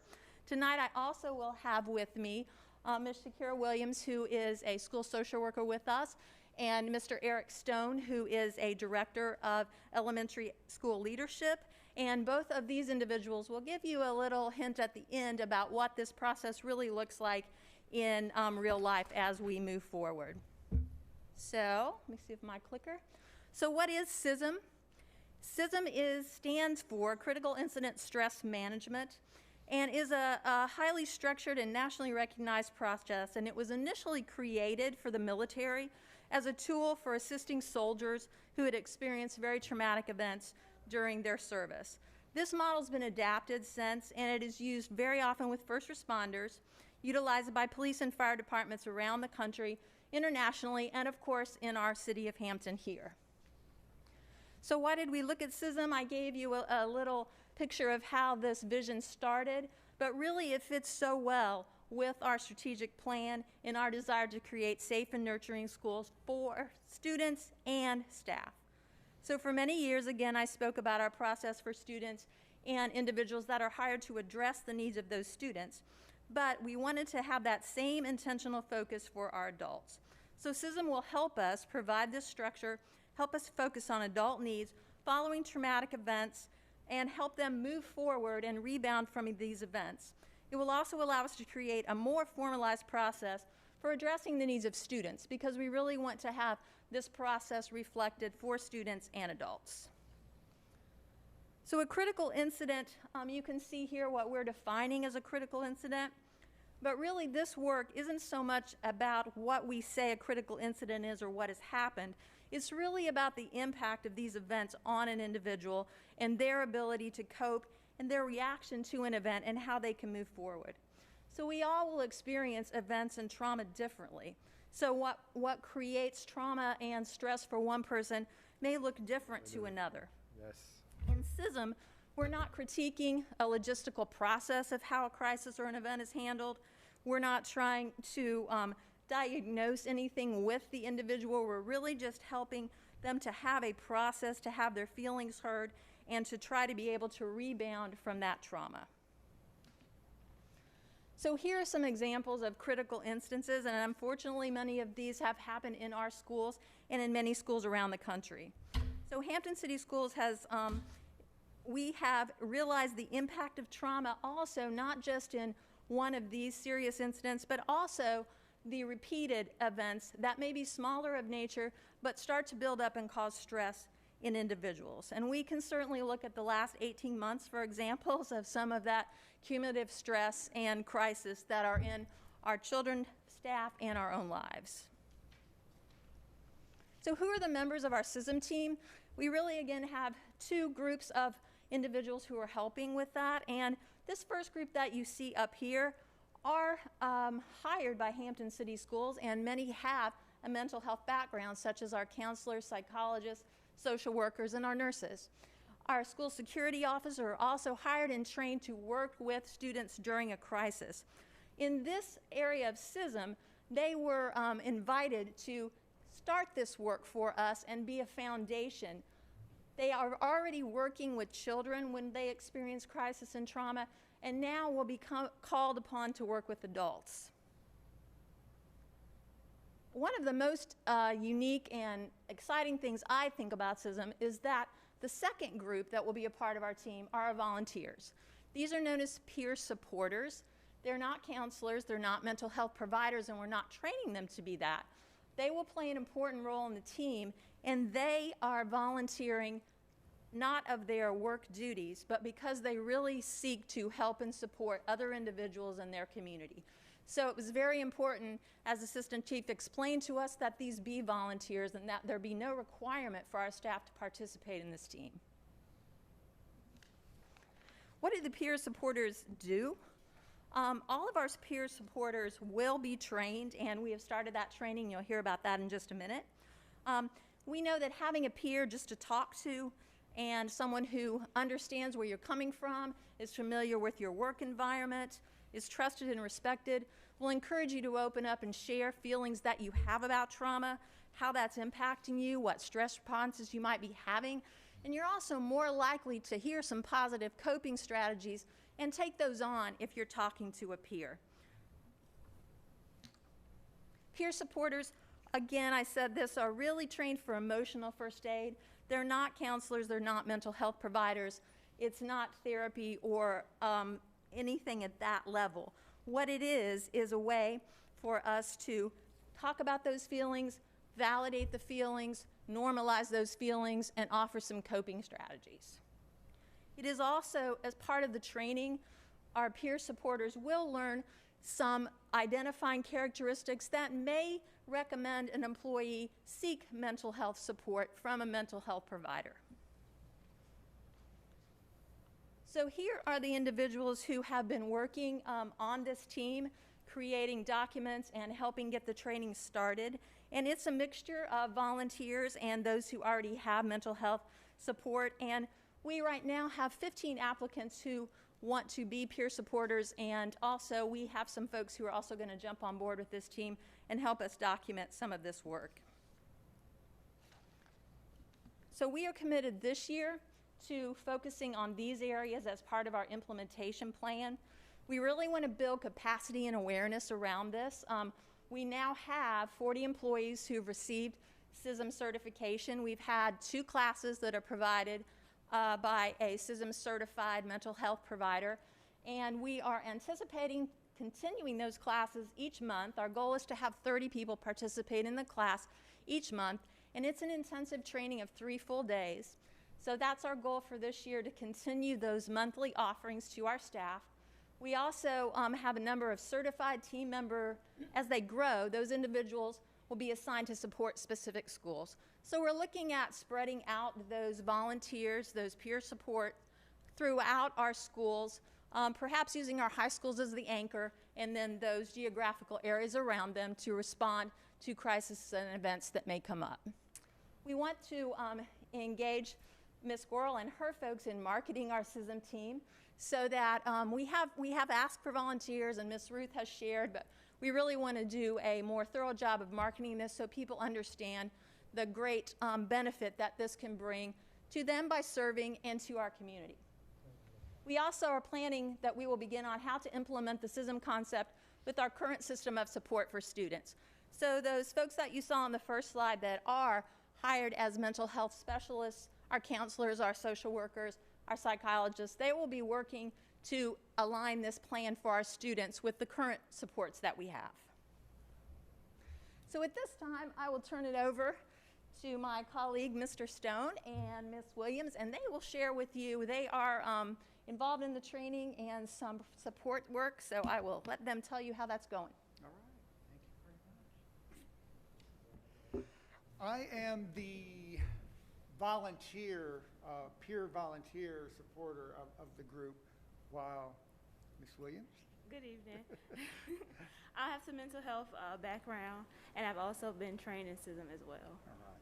So this summer, we, Robin and Ms. Ruth, organized this phenomenal training of like 4 days of training in like 3 days. I mean, it was packed. And it was really just wonderful, wonderful information. And when you're kind of looking back at all of it, it was, you know, part of it was just, you know, as you saw this evening, you know the rationale and why this is an important piece of any school division to have, and yet we're the only ones around who are even, again, the only ones that are leaping in and saying, we need this, this is important for our staff, and then of course it spills over to our students. So part of it was just getting the whole idea of what is involved in critical stress incident management. And we learned a lot about the physiological, the emotional, physical, psycho, I mean, it's everything that can happen and does happen when folks experience stress and whatever that may look like. And so that was a big part of the training. So we were involved in role plays, and we watched videos and did reenactments and some different things like that. And then the other part of that was we were having, I call it a strategy toolbox. There's so many different protocols that you use for different incidents and for different interventions, I guess. And I just threw a few up there. Miss Williams and I were involved in a couple debriefings this summer, or this fall, okay, as it started. So we were really involved. We had about 40 of us involved in all this. We practiced. You know, we took like a group graduation picture. You know, we threw it all. You know, then we're all kind of walking out saying, okay, so what's going to happen? You know, when will we be called into service? And we got the email. Miss Ruth sent out again, say, hey, I think we have something that, you know, we may want to try let's practice our skills, because, you know, you can read about it and you can practice. Yeah. But at the academy, there's nothing like real opportunities to put it into action. So there was an incident that happened at a particular school, and we said, yeah, sure, let's do it. So Shakira and I, we planned a little bit, not much, you know. She was at her school, I was doing my thing. We said, okay, let's go do this. So we met with a particular staff and kind of went through the process. Maybe you want to talk a little more about that at this time? Right. So we've had the opportunity to respond to 2 different situations. The first one, as Mr. Stone was mentioning, was a group setting, a group crisis that required some intervention and debriefing. I found it to be very helpful. As we know, Hampton City Schools does a phenomenal job at trying to support the students and families in Hampton, but just to have something for the staff takes it even like a step further.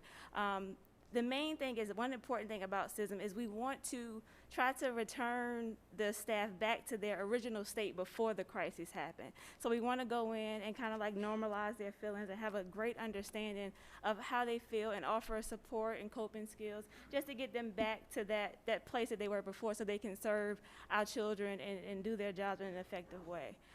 The second incident that I responded to was a peer support, and it was pretty much the same. People just want to feel heard. They want to feel like they're valued, and they are valued. So just to have a listening ear and somebody to validate their feelings and let them know, hey, I hear what you're saying. You're not alone. Let me know how we could help. And then if they do need to see a mental health professional, just providing those extra support so they know what to do in that event. Following the SISM event that Ms. Williams and I did, it was a couple of days later. I was just, as we all do, text all the time. So I texted the principal. Sorry, I know I have a teacher voice. I can use it. Okay. I texted the principal and I said, okay, hey, how is the supported group getting along? Any feedback? Because this was our first launch, and the principal responded, positive feedback. I think it made us stronger as a family team. The next day after the meeting, the energy in the building was slowly getting back to normal. And I was like, yeah, that high five of, okay, we're on the right track. So we're just learning. We've had another training the other day. And we're just going to get bigger and better, and it's going to be awesome. So I'll turn it back over to Ms. Hatcher. Thank you.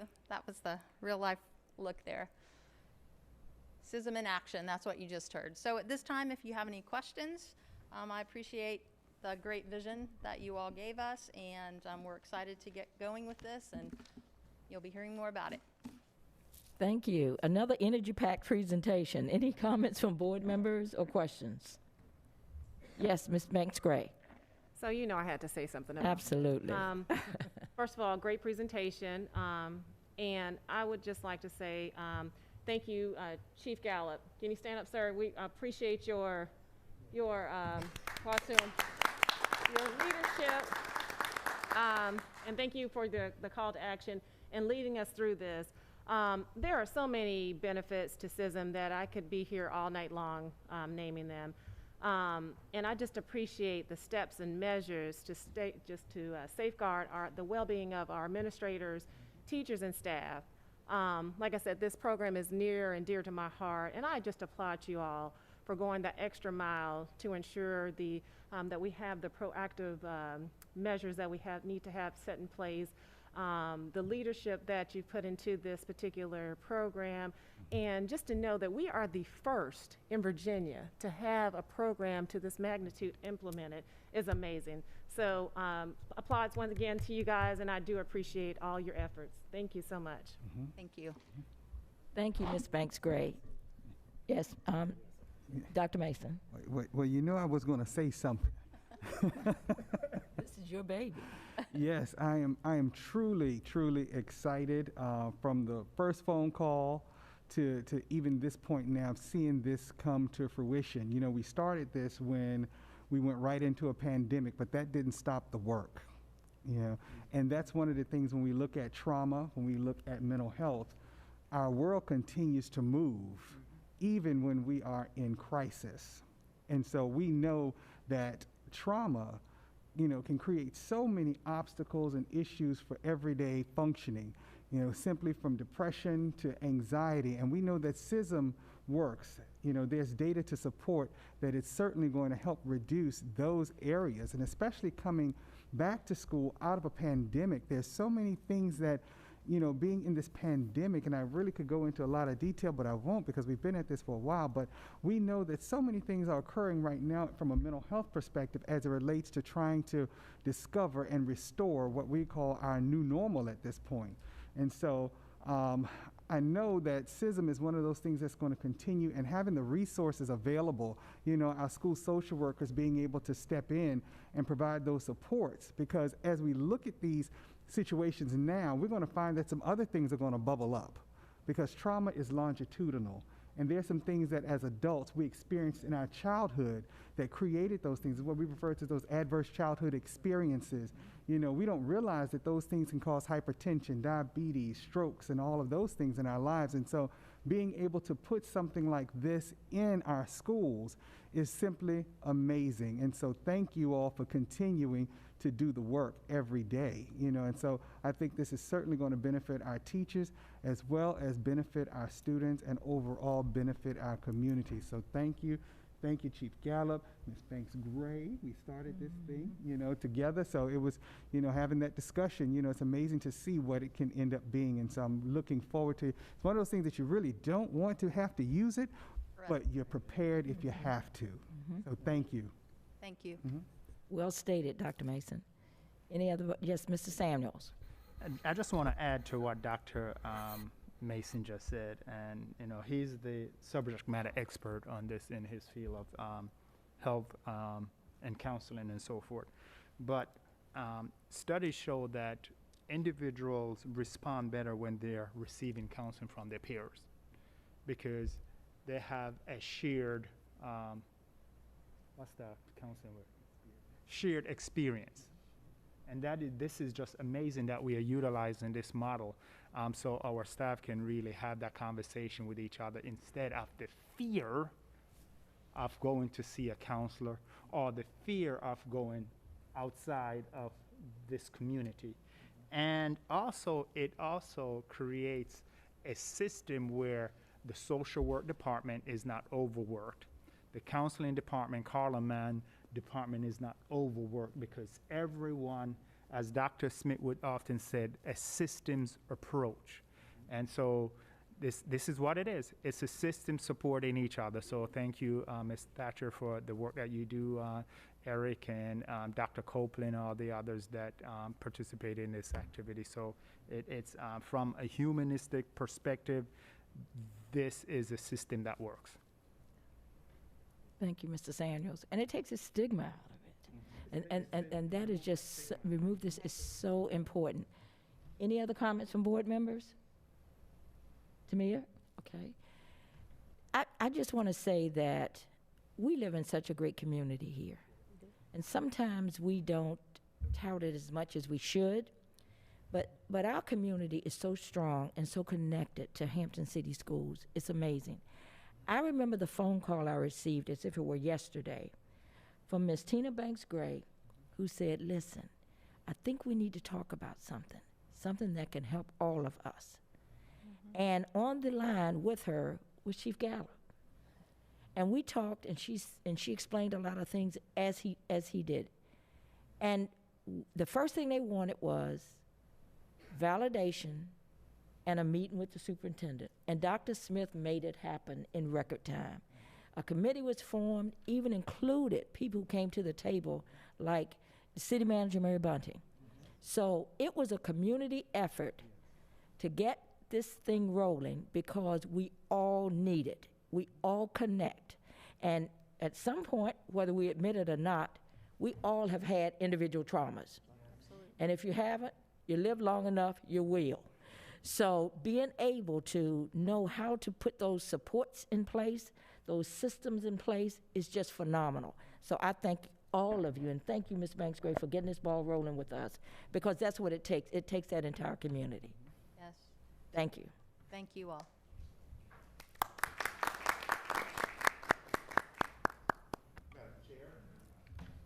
Members of the board, that concludes superintendent and staff reports. Thank you so very much. Thank you, Dr. Smith. And I can tell you, we have had some outstanding reports tonight, staff reports.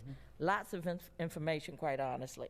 Yes, Dr. Mason. Madam Chair, in light of the length that we've been at this so far with the reports and all, I move that we take a 10-minute recess and reconvene the meeting after that. Okay, is there a second? Second. Okay, it has been, a motion has been made by Dr. Mason that we take a 10-minute recess and come back. It has been seconded by Mr. Samuels. Is there any discussion by board members? Hearing none, Ms. Bowles, please call for the vote. Mr. Samuels, Aye. Dr. Woodhouse, Aye. Ms. Lafanja, Aye. Ms. Banks Gray, Aye. Mr. Kilgore, Aye. Dr. Mason, Aye. Ms. Cherry. Aye, motion carries. We will go into recess and be back in 10 minutes. Thank you.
Okay, we are back.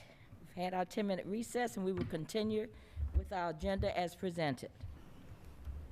The next item of business is number 5, the hearing of any delegations or presentation of any written communications or petitions.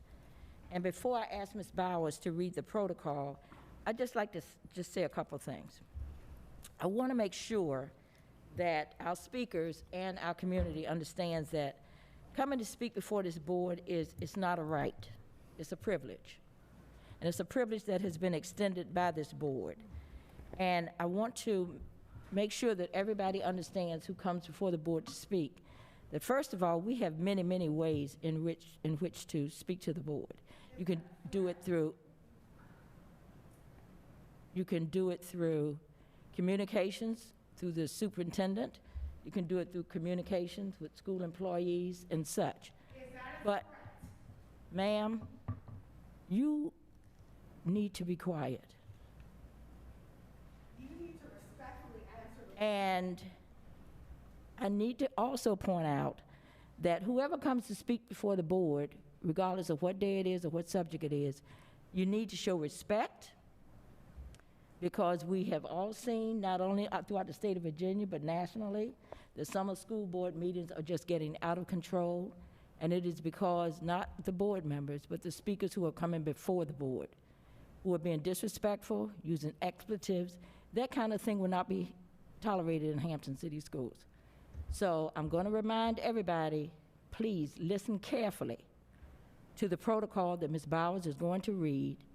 Remind everyone who's coming before the board to speak to remember to be respectful so that you can in turn be respected.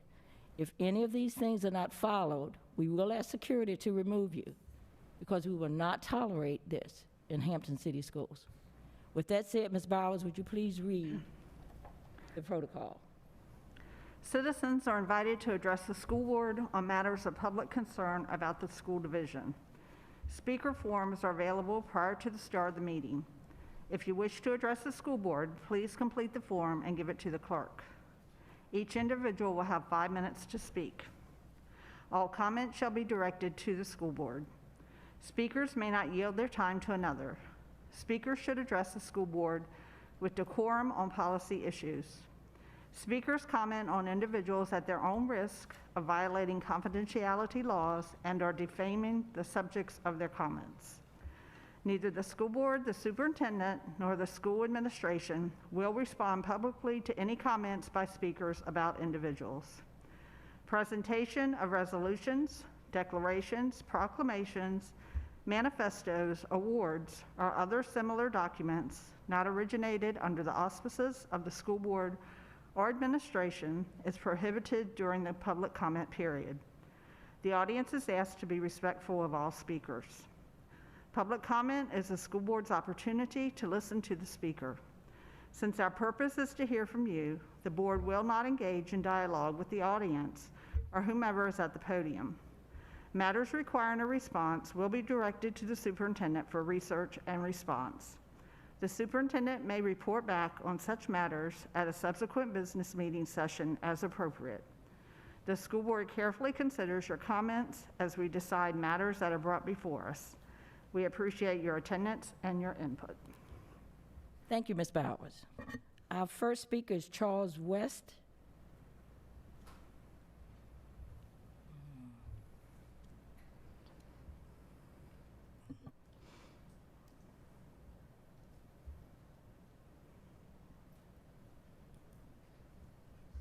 No, I'm sorry, sir. Yeah, go there. Yeah, on the X. Awesome. Can everybody hear me okay? Yes. Beautiful. Thank you guys so much for having me this evening. It's good to be here. Mr. Jason Samuels, do you remember me?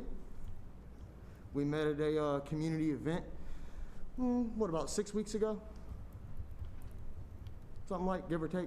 A community question and answer event. We had a good time. It was good to meet him, and we talked about the advancements the city of Hampton's made in the past 5 or 10 years in terms of getting all the schools accredited and improving the graduation rates and things of that nature. And we shook hands, smiled, had a good old time, you know, talked jobs, talked education. It was nice.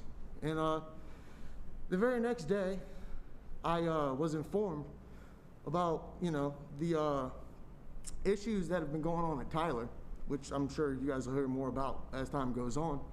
And honestly, Mr. Jason, I was sickened. I was sickened, man, that I sat in a room with you and I didn't know to ask you. Because I don't want to get in this, to sit at the table, and be the guy. I want to get in this because I'm the kind of guy who would take you outside and ask what you plan on doing about this, It's absolutely horrifying. So I've kept a really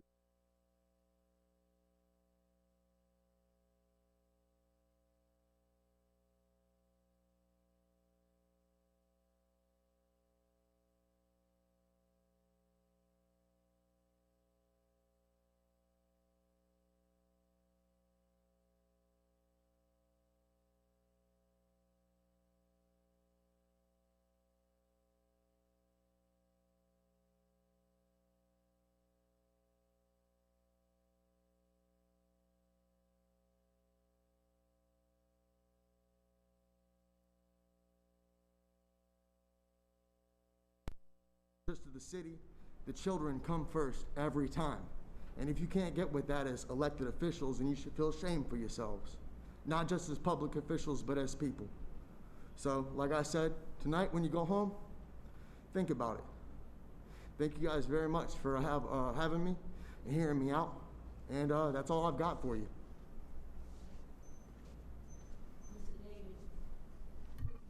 Mr. David Dietrich is our next speaker.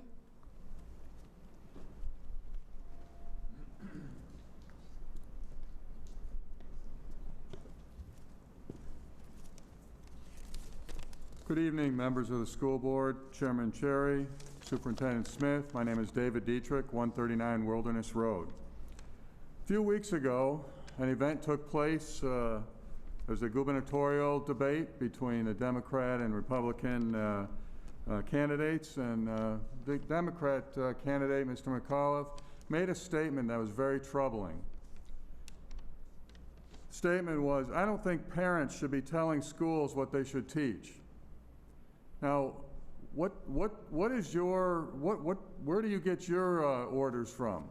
If it's not from the parents of those children, who is telling you what to teach? What is your primary source? Do you think parents should be telling you what to teach their children, or do you think that it should be the teachers' unions? I expect no matter what I say here tonight, you're all going to vote for Mr. McAuliffe anyway, because I think that's the kind of people you are. This national school, Mrs. Cherry, you said something earlier about the commotion that's caused at these school board meetings. And the National School Board Association, they said they didn't like to hear from concerned parents. They said concerned parents are domestic terrorists. How can that possibly be? How can a group of people that represent you say such a thing? They even asked the U.S. Department of Justice to intervene. And our department, our Attorney General actually said he's directed the FBI to look into the matter and considering parents' threats to public safety. That's just incredible. That's the kind of ideology, the kind of chilling ideology that destroys our society. We have two board members here that are a concern to me. I'd like an answer on. Mrs. Banks-Gray and Mr. Samuels. They are both employees of the city and at the same time members of the school board. Is that legal, Mrs. Reeves?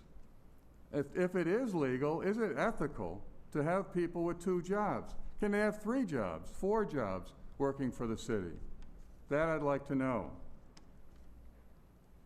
Let's move on to equity, because I heard that word mentioned several times earlier in the meeting. Dr. Smith, you're a member of the African American Superintendent's Council established last year. Why do black people need to be treated differently than whites? Why is that so essential in our society and our school system in particular?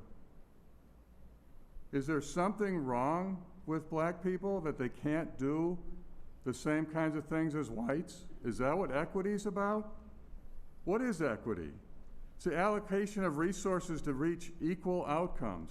Well, in other words, there's a great old communist saying, from each according to his ability, to each according to his needs. That's what we're now teaching in our schools and in many organizations in this country. And that brings me to critical race theory, which I expect that's being inculcated in our school system. That's a Marxist ideology. Race is the foundation of everything in our society. Well, it shouldn't be. Why are you all of a sudden making it that? Why do people think race, the color of your skin, makes you the person you are? No, God made you the person you are. He made you color of your skin. That's nothing to be ashamed of or expect special treatment as a result of. Holding people accountable for their race is really blasphemous. It should be the content of their character, as Martin Luther King said, that we should be looking towards. Critical race theory, or whatever you want to call it in this school system, it teaches hatred of fellow students. It separates us. It doesn't bring us together. This is about institutional racism. You talk about systemic racism. Well, systemic racism is a Democrat principle that is instituted in all of our major cities that are led by Democrat leadership. If you want to do something about it, go to the other party and have something really done. The purpose of our school system is to teach our children to be good citizens, to learn the basics, not to be indoctrinated with race and communism and Marxism and all these other things. And your job as school board members is to ensure that that's accomplished. This is a failure of government at its highest level. If government's so great, why does it fail all the time? Thank you very much. Our next speaker is Alana Brown.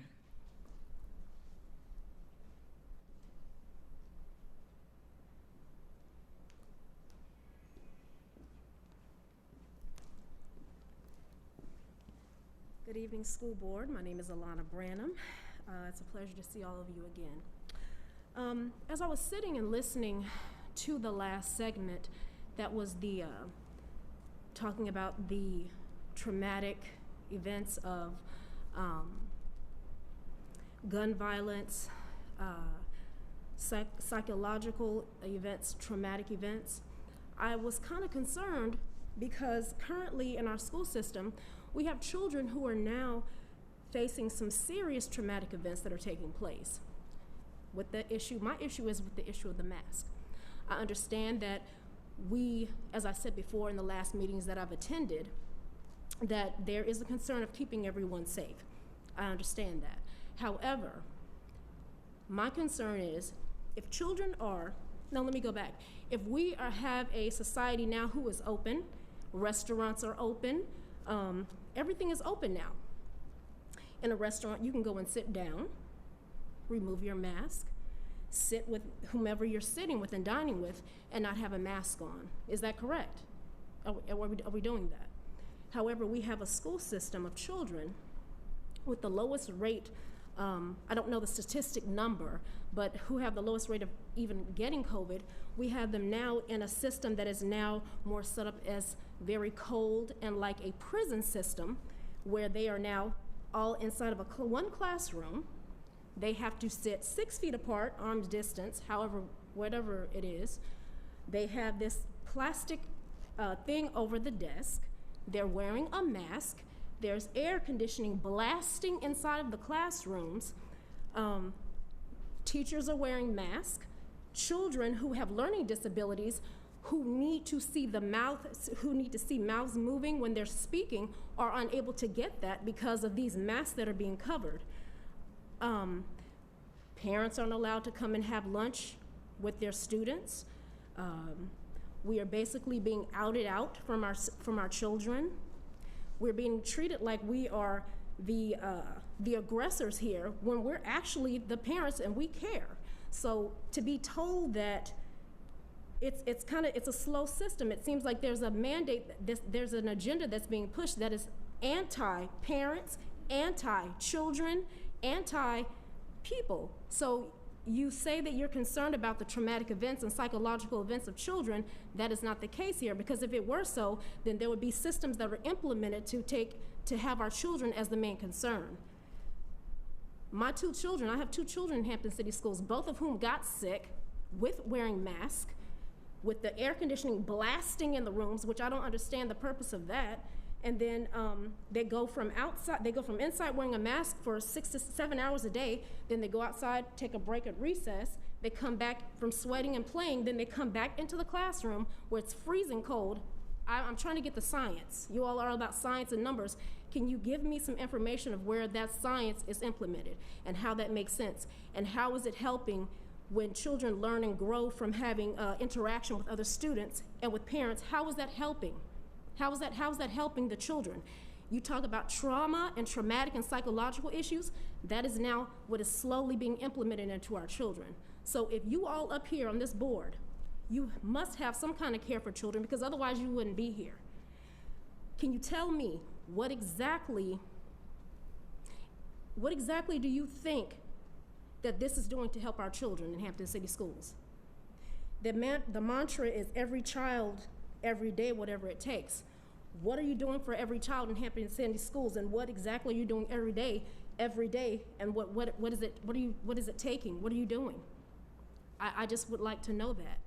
I've sat and come to many meetings over the past couple of months, and I've noticed that there are lots of applause and accolades being given to you on the board, but not once have I heard anyone mention about what's going on in the elementary schools. What are you going to do to help to better our students? You're always talking about the success of the dropout rate, or different other things, but what exactly is the goal? What are we going to do for our children? What's the end goal? If you're really concerned about every child, every day, and whatever it takes, what exactly does that look like in the future moving forward? The psychological effects and everything, that's just my concern. I'm a concerned parent, and that is why I'm here. I'm not here to cause problems. I'm here to get some answers and to understand what the agenda is. Thank you.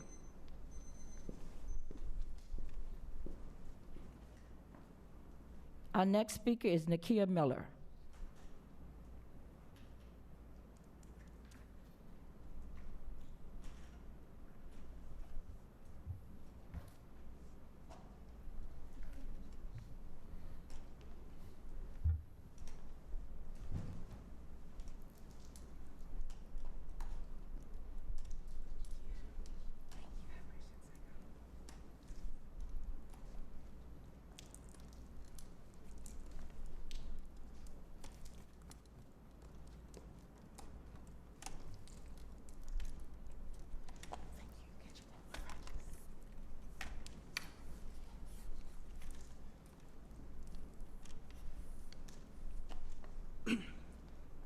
Here we are again, with no resolution for what happened to my daughter Celeste. There have been some changes, however. Celeste is no longer enrolled in Hampton City Schools.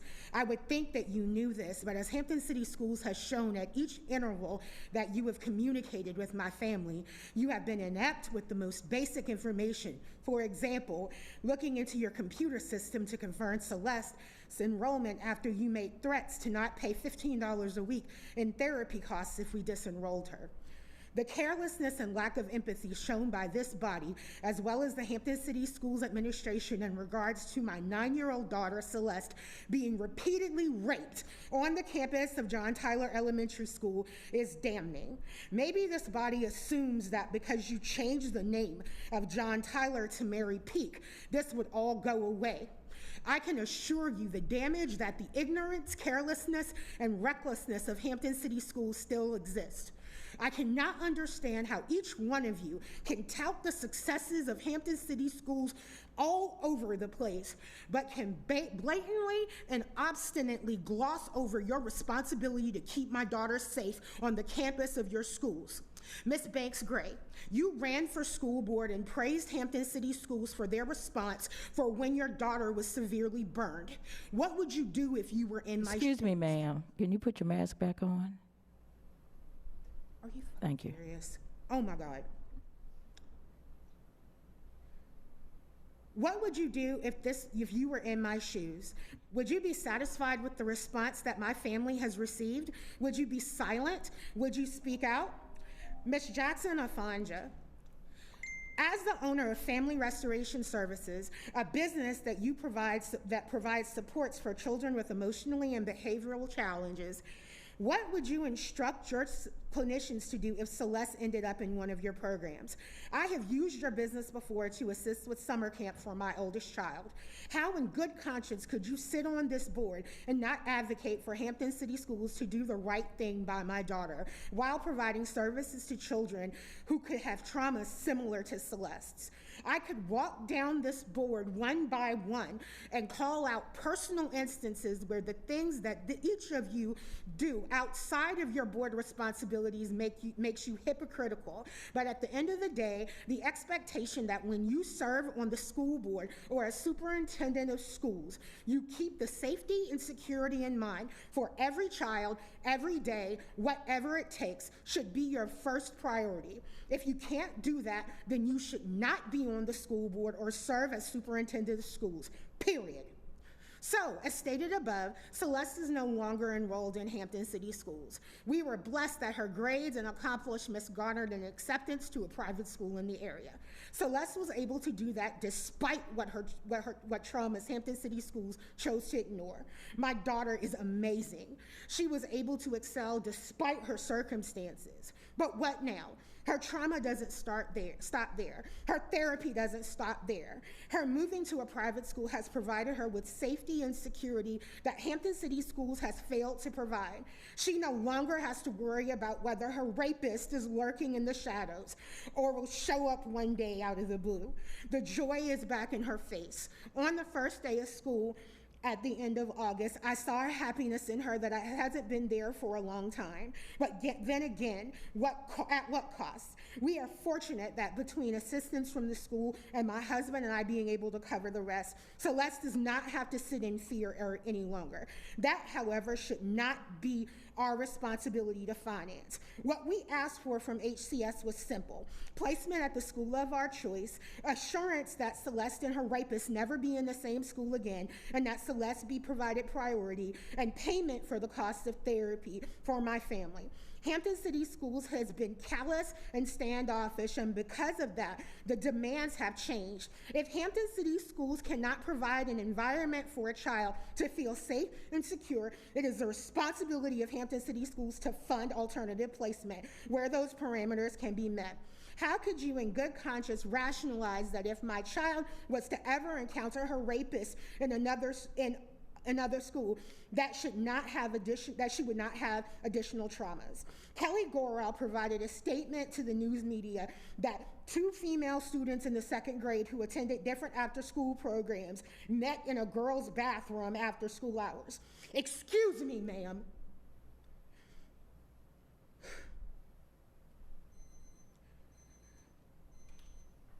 My daughter was repeatedly raped when her assailant followed her into a bathroom. Excuse me, ma'am. What? Can you wrap that up? Your time is out. I find it real ironic, Ms. Stevens-Cherry, that I informed you of what happened to my daughter the day I found out, and you have been avoiding me for 19 months. But yet, you want to sit here, and as you guys were stroking each other's ego, you talked over the time limit that you allowed it yourself, but then you want to enforce a time limit with me when I'm providing criticisms. You stated it yourself. If you cannot help, why are you here? Why are you here? If you can't help a child, I entrusted my daughter to you. Just like Ms. Hurd said, I entrusted my prized possession, a Hampton City School. Your time is and up. You provided and her if you continue to talk, I'm going to ask security to remove you. How dare you? How dare you? I'm going to ask security to remove you. I'm fine, because I promise you, this is not going to go away, and I'm not going to go away either.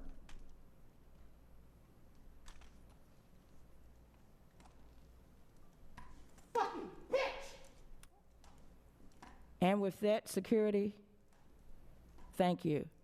And I just want to, with that kind of comment, I'm going to tell you, this may not be over, but you are not to come to another school board meeting in Hampton.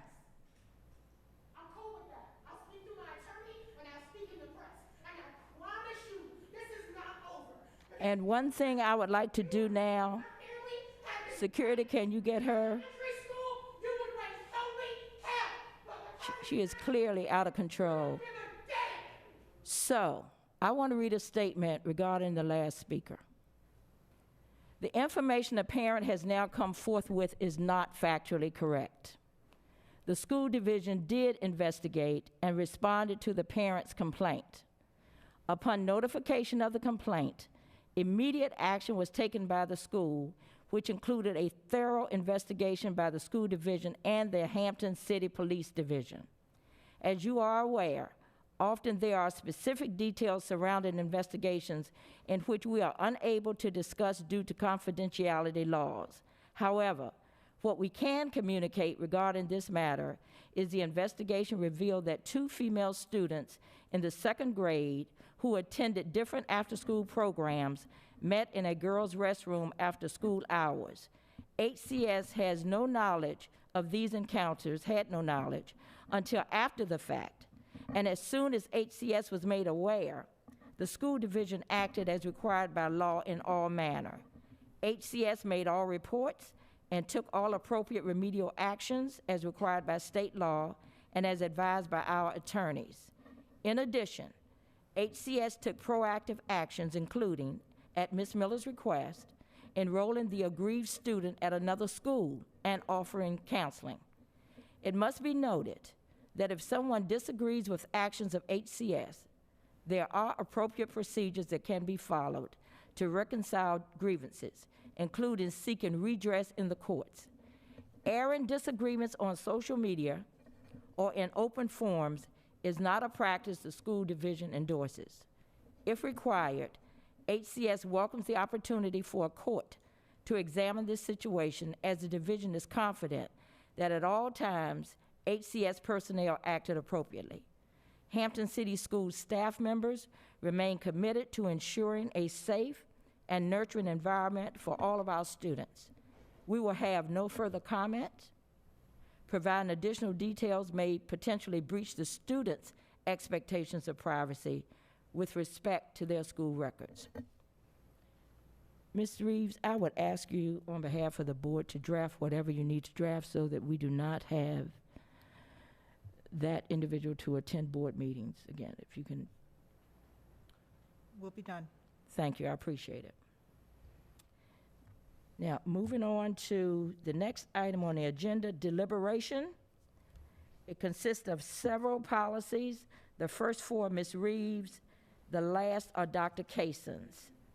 So looking at deliberation, do board members have any questions regarding policy AE, school division goals and objectives, BCA, board organizational meeting, CBG, evaluation of superintendent, or CH, superintendent's authority to adopt regulations?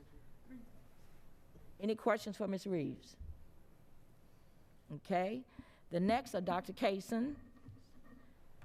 They consist of policy IKADB, parental responsibility, JBA, parental responsibility and involvement, JECBA, admission of non-public resident students for part-time enrollment, JFCEA, gang activity or association, JFCH, alcohol use and possession, JG, removal of student from an instructional setting by instructional personnel, JHCE, recommendation of medication by school personnel.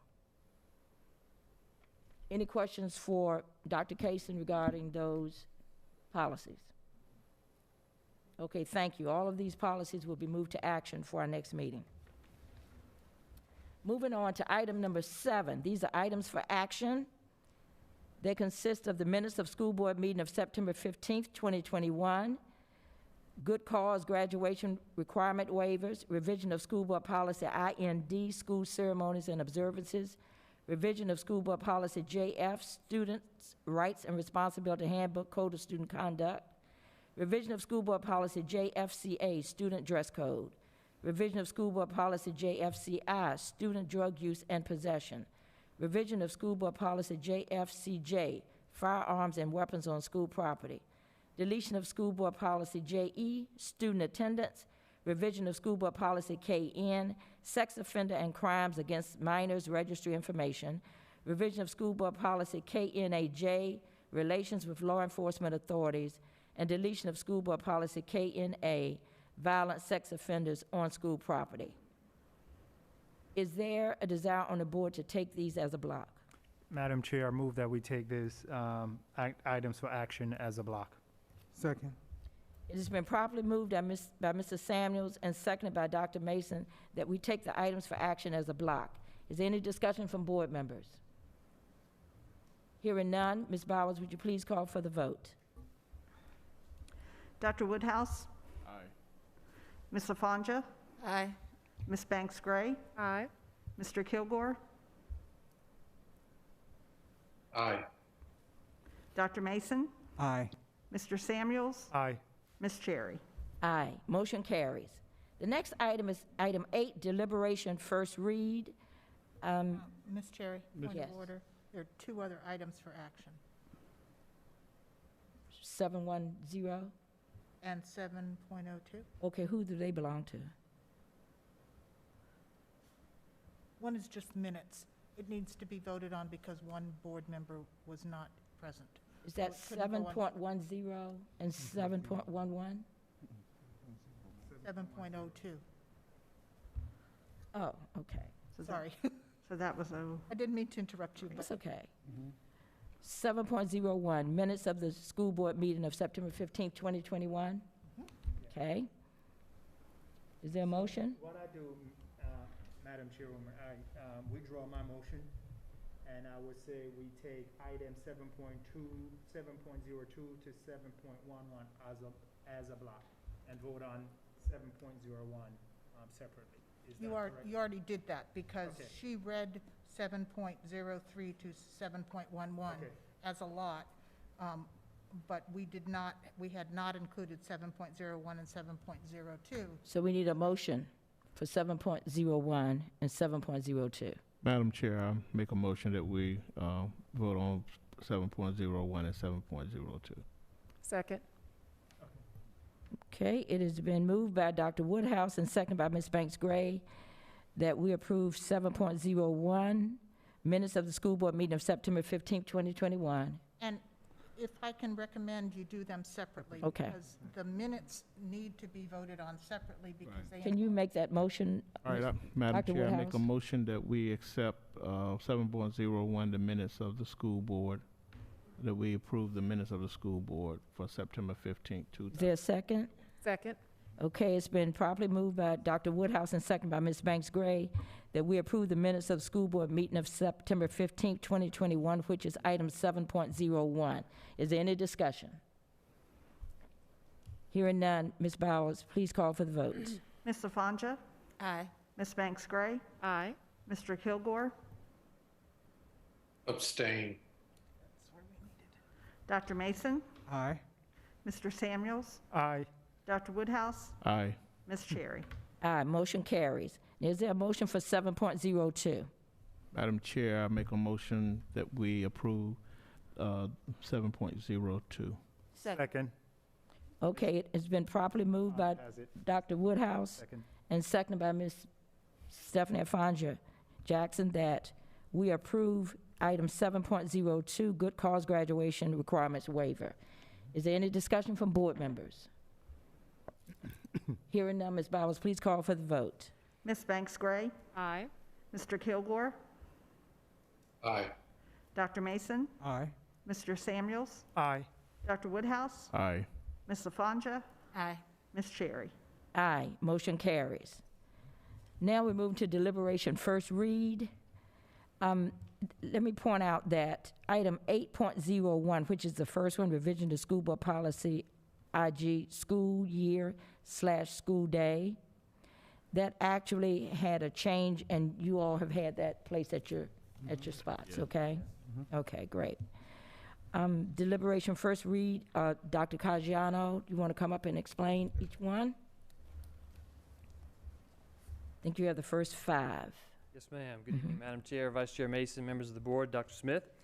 In reference to that first policy you mentioned, Madam Chair, Policy IC, school year, school day. We did make a few modifications earlier today, just based on some additional staff feedback and for clarification purposes. So I do want to read just some verbiage from State Code 22.1-98, some recent revisions to this particular code that state, and I quote, "When severe weather conditions or other emergency situations have resulted in the closing of any school and a school division and in-person instruction, the school division may declare an unscheduled remote learning day whereby the school provides instruction and student services that are consistent with guidelines established by the Department of Education to ensure the equitable provision of such services. No school division shall claim more than 10 unscheduled remote learning days in a school year unless a superintendent of public instruction grants an extension." So for this particular policy, if you look, really minor revisions and really VSBA recommendations, we changed some of the verbiage that VSBA recommended on the first page. And so for Mr. Kilgore, it states here, if severe weather conditions or emergency situations result in the closing of a school or schools or all the schools in the division, and that was current policy in Hampton City Schools, we then added the language to include in-person or remote learning. And then what you see stated there at the end of that first bullet suggested language that basically states that for 5 or fewer days, all missed days will be made up by adding teaching days to the school calendar, extending the length of the school day, and this is the new language, Mr. Kilgore, or by utilizing bank student instructional days built into the academic calendar. And then we use that same language for the second bullet at the end of the second bullet for that particular section entitled Makeup Days. And then you see the verbiage on the second page, which speaks to, again, the opportunity for now school divisions in Virginia to utilize remote learning days and count those towards your regular required hours, being that 990 hours or 180 instructional days. So those are the suggested revisions to the board for policy IC. The purpose of that review, primarily, again, new language added regarding severe weather conditions and potential unscheduled remote learning days. I'll move along, Madam Chair. The next policy. Yes, sir. Next policy is policy IGAI, character education. Minor revisions there, just really legal references updated to reflect updated Virginia Board of Education guidelines. Moving along to the next policy, IGAJ, driver education. New language added regarding teaching about dangers of distracted driving and speeding, pursuant to changes again in the Virginia Code. You'll see there was a typo on that title as well, so that title has been changed to reflect the actual title of the policy, driver education. The next policy, IGBC, programs for academic achievement of disadvantaged students. The purpose of that review was legal reference updated to reflect updated Virginia Board of Education guidelines. So again, no substantive changes to that particular policy. And then the last policy for me this evening, policy IJ, guidance and counseling program. Purpose for the review, legal reference updated to reflect updated Virginia Board of Education guidelines. And again, for that particular policy, no substantive changes are being recommended to the board. And that concludes those 5 policies, Madam Chair. Okay, thank you. Any clarifying questions for Dr. Caggiano on these policies? Okay, thank you so much. The next 1, 2, 3, 4, the next 5, I believe, are Ms. Ruth. Ms. Hatcher, will you be doing that, or would that be Ms. Okay, Ms. Reeves? I'll jump in. Okay, great. Thank you, Madam Chair. The first of the 3 policies of Ms. Ruth's, GBB, Staff Participation Committee, that's simply a 5-year review, and no changes are being recommended. Again, a GBB-R, Staff Participation Committee, Administrative Guidelines, also the 5-year review with no changes recommended. And GBCB, Confidential Information, another 5-year review, no changes recommended. Policy GBE, Staff Health and Safety, was another 5-year review, and there are some small policy language revisions that were made given VSBA recommendations for those changes. And finally, GBEA, the workers' compensation policy, is another 5-year review, and she is recommending some very minor policy language revisions, again pursuant to VSBA recommendations. Okay. Any questions about those policies for clarification from Ms. Reeves? You, Mr. Kilgore? No, ma'am, thank you. Okay, thank you. Okay, and the last one is Ms. Goyle, I believe.